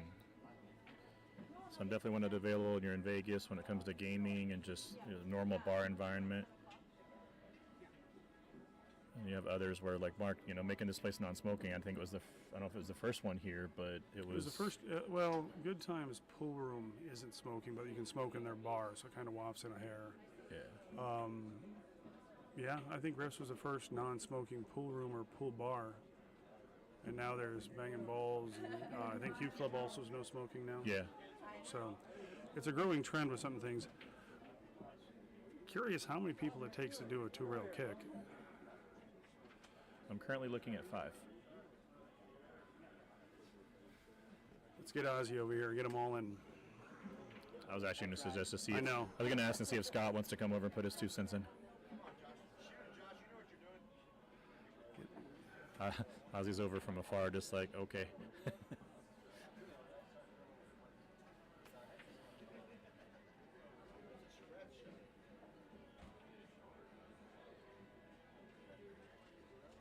right, now we need John. Let me get a picture, guys. A team photo in the middle of the game. I tried though.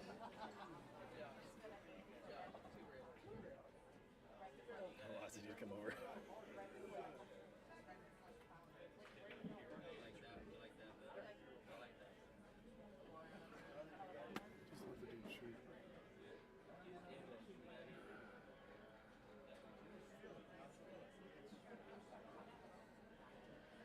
Yeah, the 2-railer, that 8-ball's a big ball.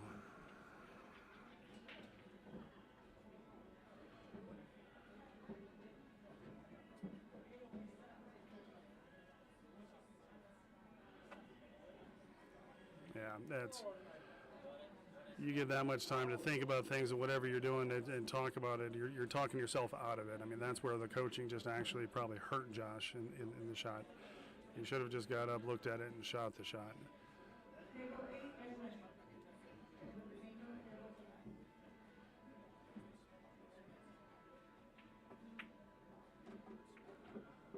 Table 7, 8 Abram.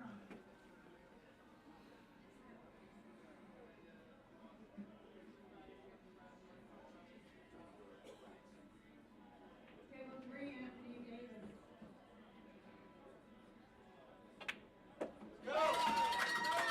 All right, we have a hill match.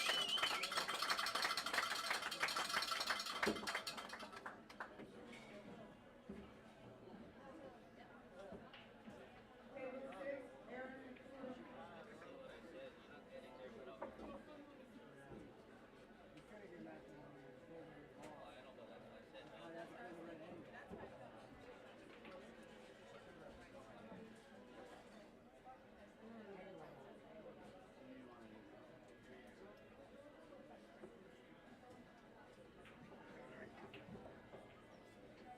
Table 9, Jerry Miller.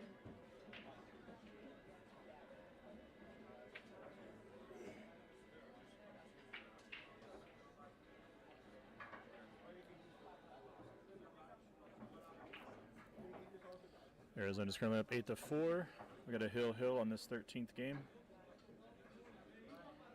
We're either going to have a 5-point lead or a 3-point lead. Holly's coming up to break. Table 2, G.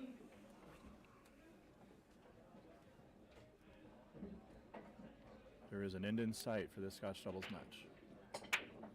Nice break, Holly. Look at this. Break. Come on. Table 16, Simon.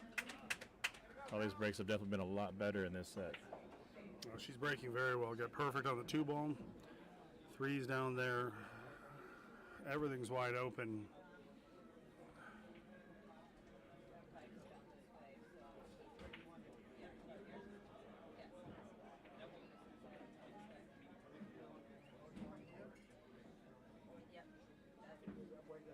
Table 4, Karina Salas.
good draw shot there by Holly. Wanted to catch the other side of the 5 ball, but Joven does have a play on the 4. I think more than likely may come up and back if he's going for it to try to get the cue ball more between the 5 and the 6.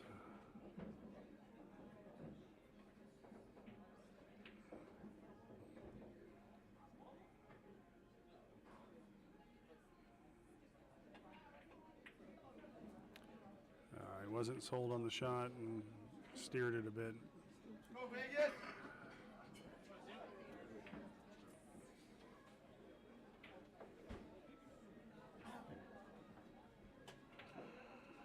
Table 16, Philip Weasel.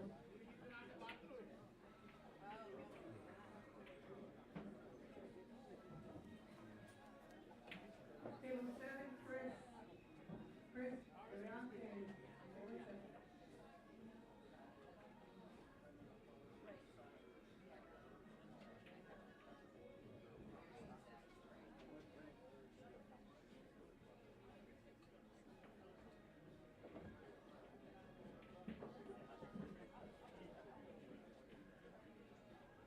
I trust it enough for it. No, I don't. I'm not going to sit up there and put down the sun.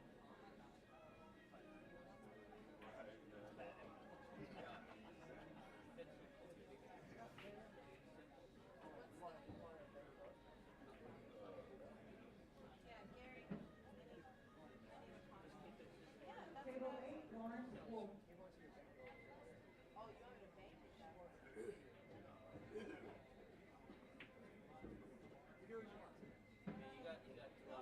Table 5, Adam Jenkins. Well, you can get there, or you can get it here and come around. I don't like that. So when you're saying bank it here, you're talking about with enough speed where my cue ball comes this way. Is that what No, you can just leave your people off here. You want your 4 ball, just concentrate on the 4 ball over there. am I hitting right or left? I'm hitting right.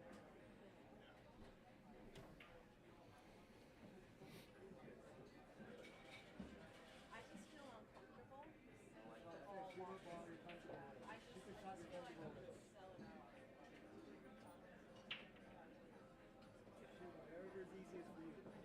All right, so you feel comfortable more with letting it and then bringing the ball here. Yeah, I want to.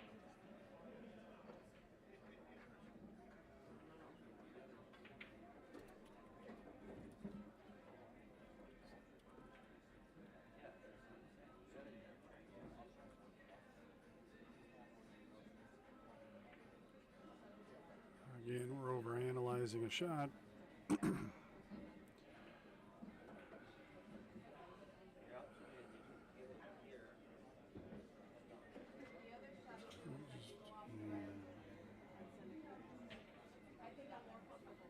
That way, at least the balls are on opposite sides. Table 3, Tyler Armstrong. Who's next? I'll turn. Yeah. As long as you leave distance to it.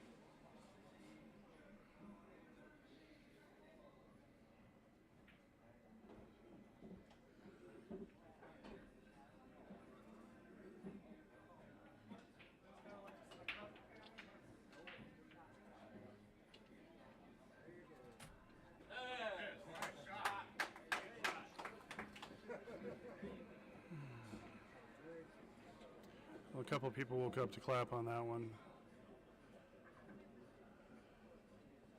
That was a good shot. Holly is her jump cue out, going over the 5 to go airborne to hit the 5. If she can make this, which would be a great shot, she will come around 2 rails and should get some sort of shape on the 5 ball.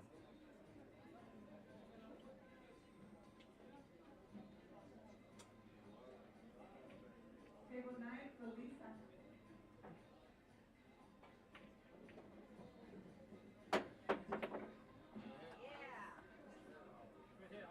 Good play. She hit that well. Table 4, Julie.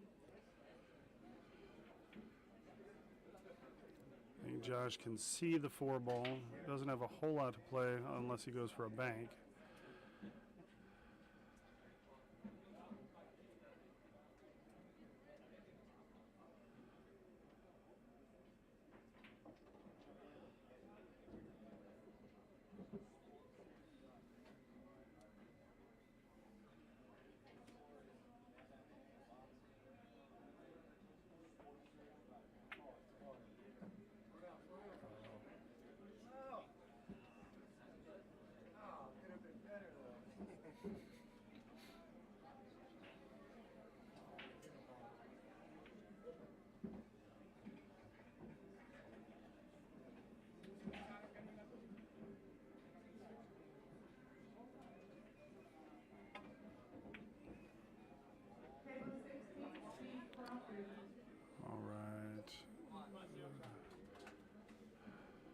Sue has a play on the 4 ball. You can back cut it into the top left pocket, come around 2 rails, and you've got shape on the 5 ball. I have a better chance of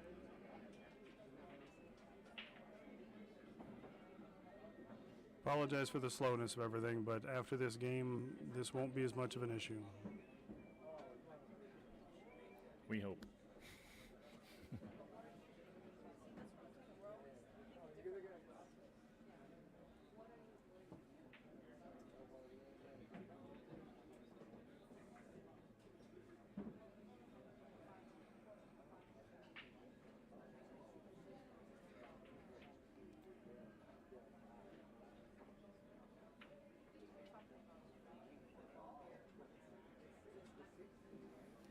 Table 7, Dennis.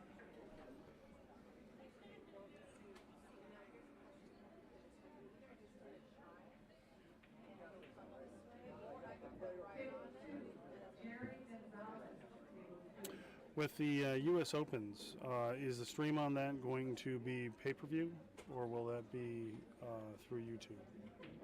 Should be through just Griff's TV is what the intent is. Okay, that'd be I excellent. know I've got That's some conversations. top quality content coming up with the U.S. Opens, all 4 of those events. Yeah, I've got a call with a couple of gentlemen to get to kind of review some of the stuff when it comes to the streaming. Yep, good.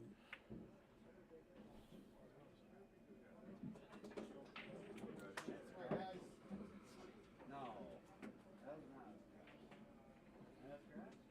One ball at a time, guys.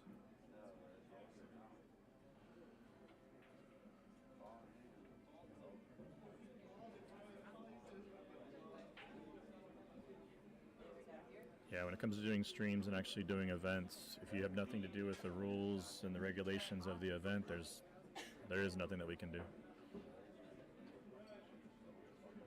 But you have another group chat here on the other side.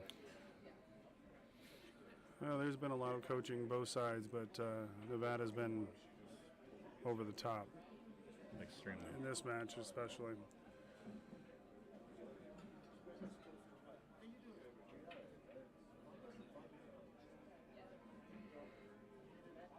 What do you like about this? I do not like drawing it over down. Oh, you don't like? No, I do not like Should I drawing miss it the over, ball? and that's why I'm trying to send it over there and have it stop because no, I don't want to draw Is it. it okay? I'm just saying. Oh, Peter, there is. If it's the same one you're referring to.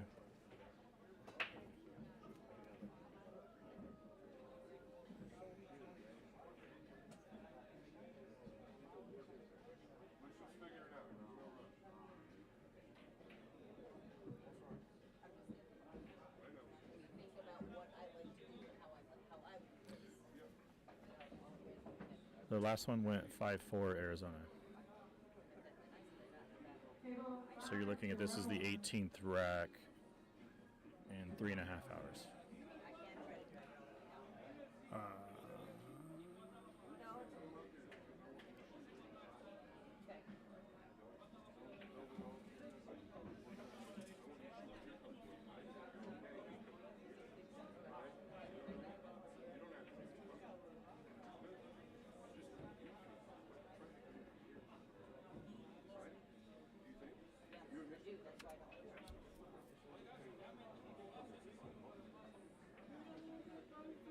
All right, guys. Talked about hitting 50 on those thumbs up. We got to 42. There's over 200 of you watching. Appreciate Take the everybody. opportunity to go back and get that thumbs up clicked on there for us. Appreciate everybody helping out with that. I don't know if you guys have been to Griff's or not, but behind the bar, I've got these little tally counters that update automatically. So if you guys are in here and you subscribe to our Facebook, Instagram, or the Griff's TV, there's 3 different devices that will actually tally for you right in front of you. So while you guys are subscribing to this, the players and the bartenders and staff are able to see those kick off every so often. It's really cool to hear that go off as you're working back there, because you know that means that people are out there loving this place.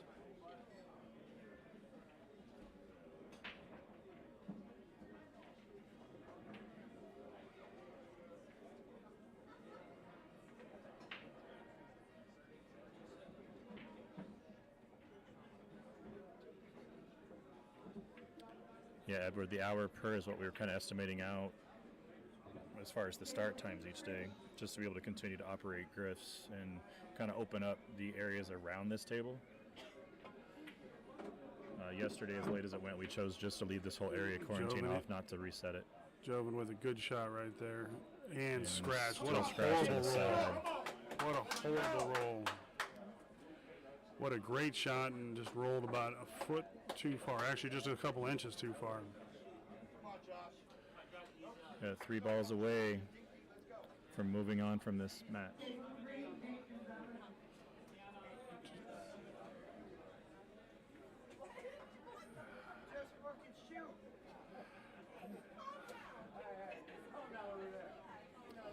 Even the teammates are just saying, just shoot. Yes. You got to have faith in yourself. You got to have faith in your partner.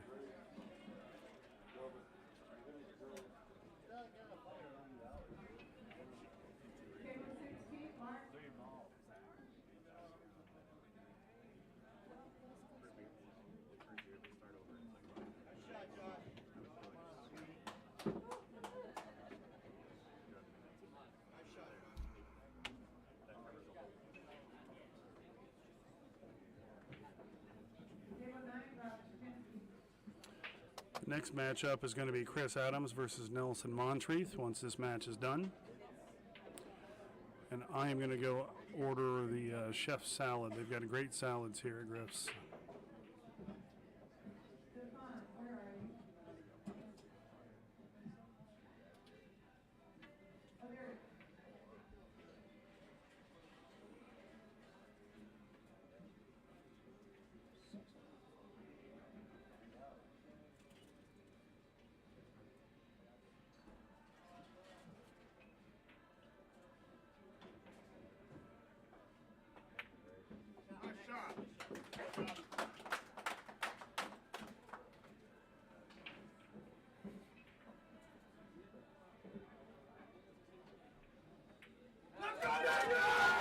All right, Vegas finally takes this one down 5-4 after a big threat from Arizona, bringing it back from a 4-1 lead on Vegas' side.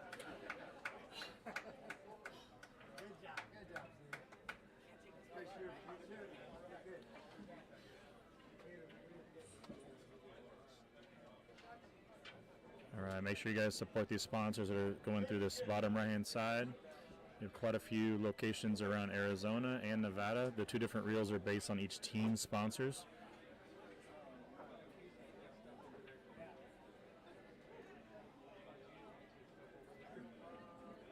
There are a lot of good companies that rally behind each team to help, like travel, the actual buy-ins for each event as far as what each team puts up for the match itself.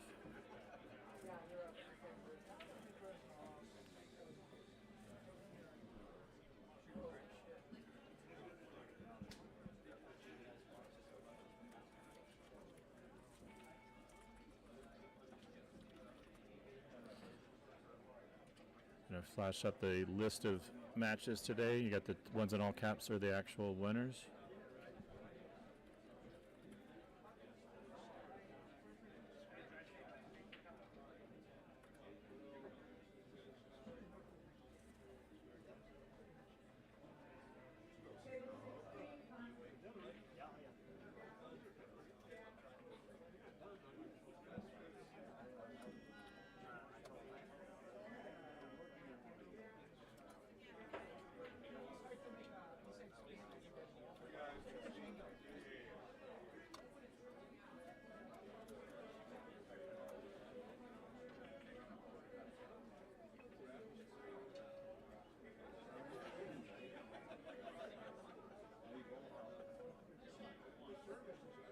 All right, so we're currently sitting at 8-5, Arizona over Nevada.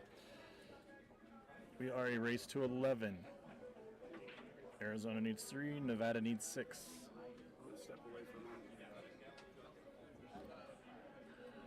There's Jack running over to be able to order that chef salad that he loves here at Griff's.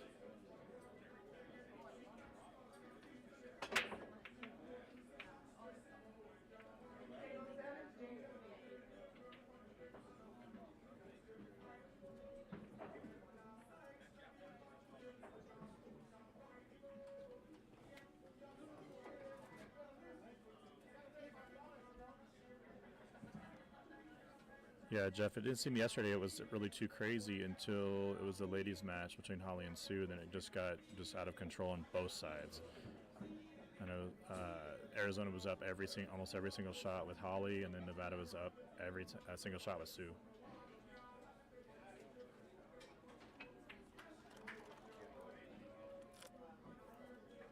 Yeah, Anthony, the amount of matches to go depends on how these matches go. I'm sure the Team Arizona would like to say this is done in the next 3. And Nevada would like to have this over in the next 6.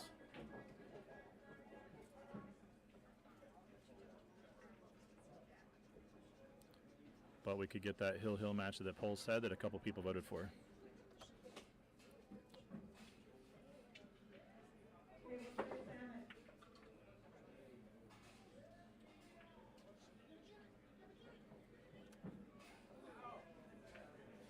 I don't see these two guys actually reaching out and doing a whole lot of coaching or advice on this. This should be actually a fairly quick set. But yeah, it probably will go Hill, Peter.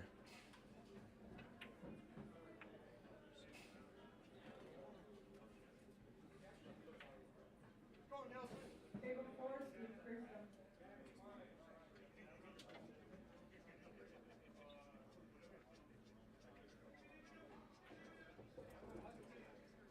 Table 5, Tyler Whitebread.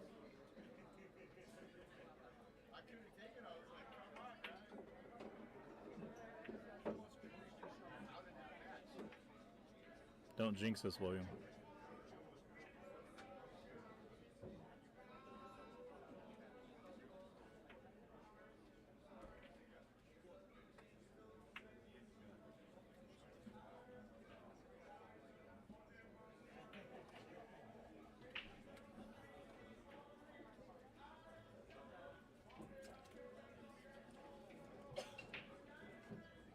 Yeah, Chris coming back up to shoot this 2-ball.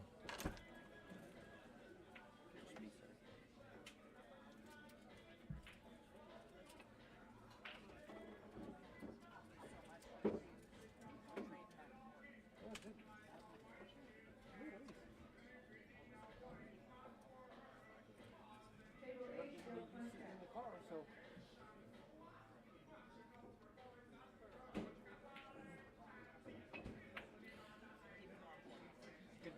If you guys are interested in any of the events that I'm showing up here, contact the groups connected. So if you're looking at JJ's event, he's the tournament director for that event to register directly. Mob takes care of their stuff.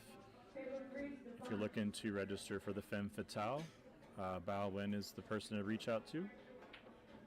If you're looking for the Swanee or the 4 U.S. Opens, I take care of those personally via the Griff's PayPal account. If you're interested in the U.S. Opens or the Swanee, just shoot over a friends and family transaction for the total, for the entry, along in the notes with your name and which event it's for.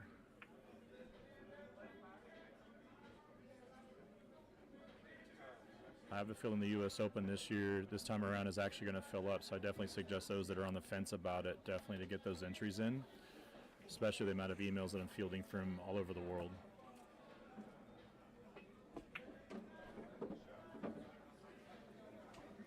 I know Nick, who's here on Team Arizona, is going to play at least the first 2 events in 10-ball and 8-ball before going out east to the McDermott event, chasing those WNT qualifying event points. Oh, yeah. Where is the McDermott event? I think it's out east. Okay, no worries. The Wolf's Den or something, or I don't know. Just give me just a second. I've got the flyer saved. Or I thought I did. All right, Chris is in good shape here to get out. It is at Amazing Billiards in Massachusetts. Okay.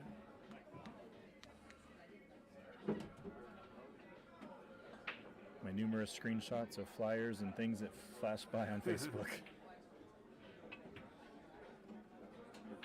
This should be a fun match. Chris and Nelson are both strong players, both confident and aggressive players. They're gonna see some good pool and at a good pace. Yeah, Anthony, they've got 2 different tables that they're actually working on when they're not over here on this table. Like Like I can look over to the left and I see Nick actually practicing on table 1 right now. Team Vegas is taking a team meeting. All right, Chris takes the first one. Chris Adams is up 1-0 on Nelson. Like I said, I think this one will actually go pretty quick, whichever direction it goes. At least per game.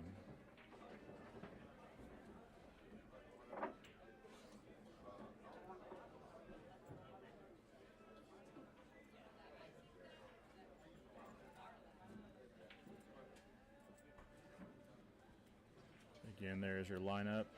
What's coming up? We're currently on number 14. So we've got Gary Onamura from Good Times Villager against Nick DeLeon coming up next.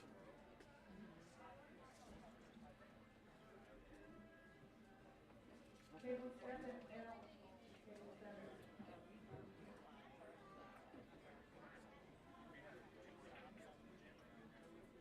All right, Chris to break.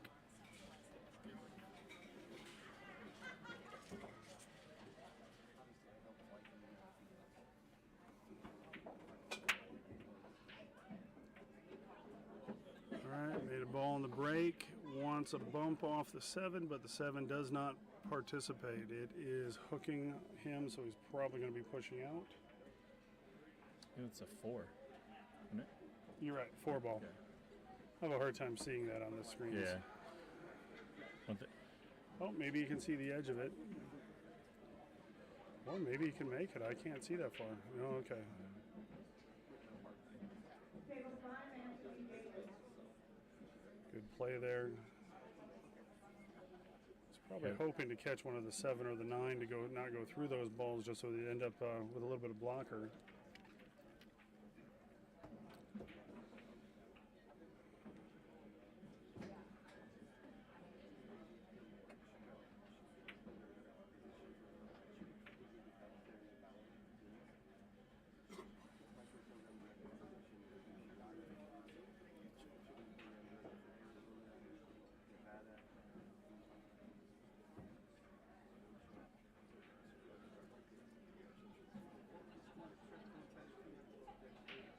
Table 3, Jerry Emery.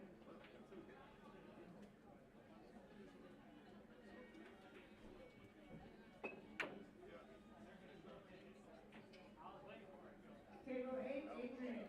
Good play there by Chris.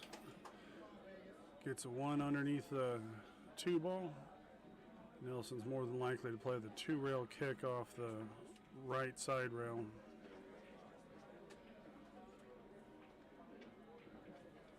Oh, he can see the ball? Or no, he's going to spin it off of there. Okay.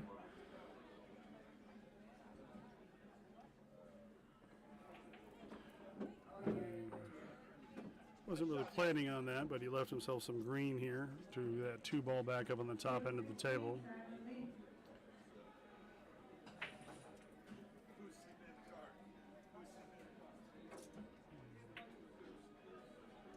That's a smart play right there. Wants to get it underneath the 7-9, get it to the end rail, and he hits it beautifully.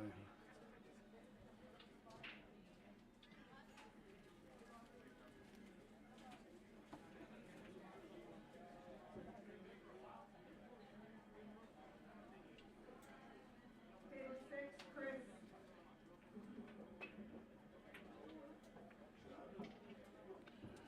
Good play, stopping the cue ball on the 5 ball.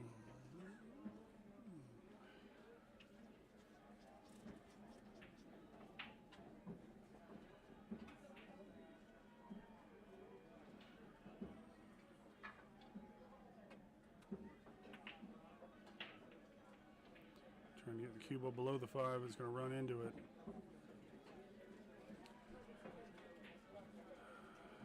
All right, Chris Adams, commonly known as Wheezy Weasel. He's got a shot on the 2 ball here.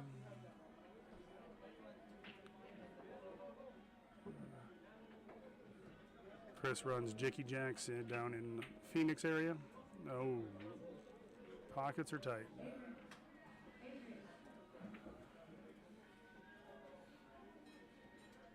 Yeah, once got to visit JJ's when we went down to set up their point of sale, working with Mark. to spend the weekend, or at least during the week part before the madness of their weekends. Oh,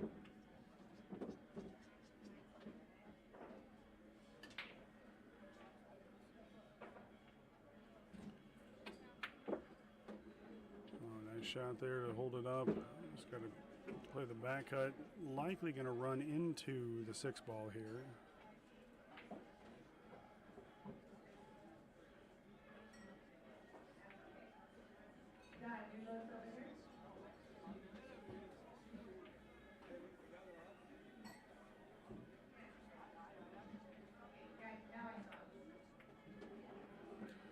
How about a Oh, 2 nice for 1? shot. Came up perfectly off of that to get the 7 ball.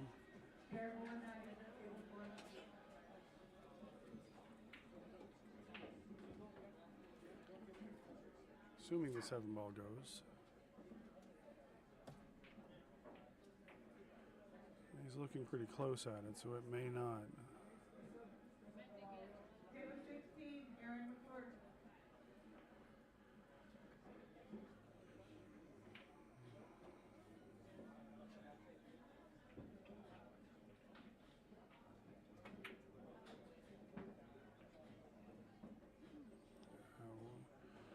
Trying not to clip the 9 ball there.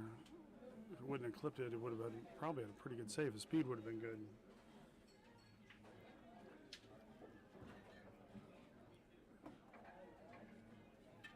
Table 9, Julie. Trust yourself, buddy.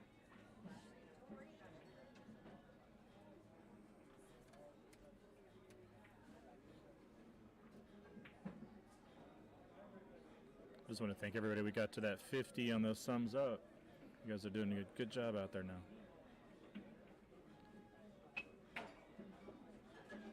Clean. What a hit.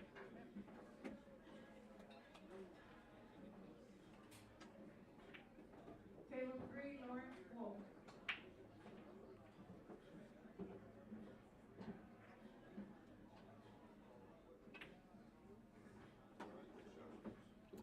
A little short on the draw there, but he's got a very makeable shot here.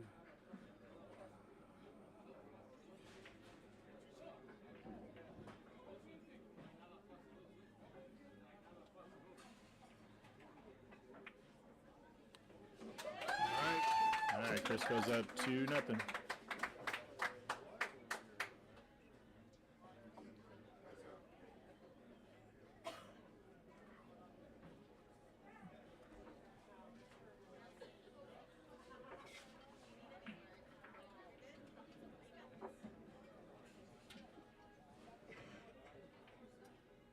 Table 5, Jerry Gonzalez.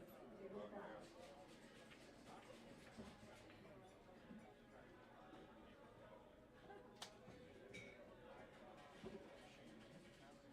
Table 6, Philip Bustos.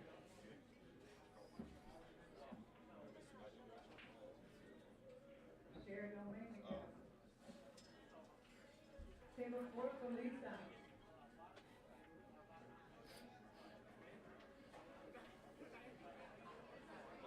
Yeah, Jerry, I'll point that out to Jack when he gets back from racking the balls. But I picked the Packers to win today. Sorry, ACS. I'm sweating the final week or the final day of a pick'em league where I'm within striking distance of money for the season. But we'll see what happens as these games go on. Jerry's on here saying, "Go Arizona, go Packers, and hijack." And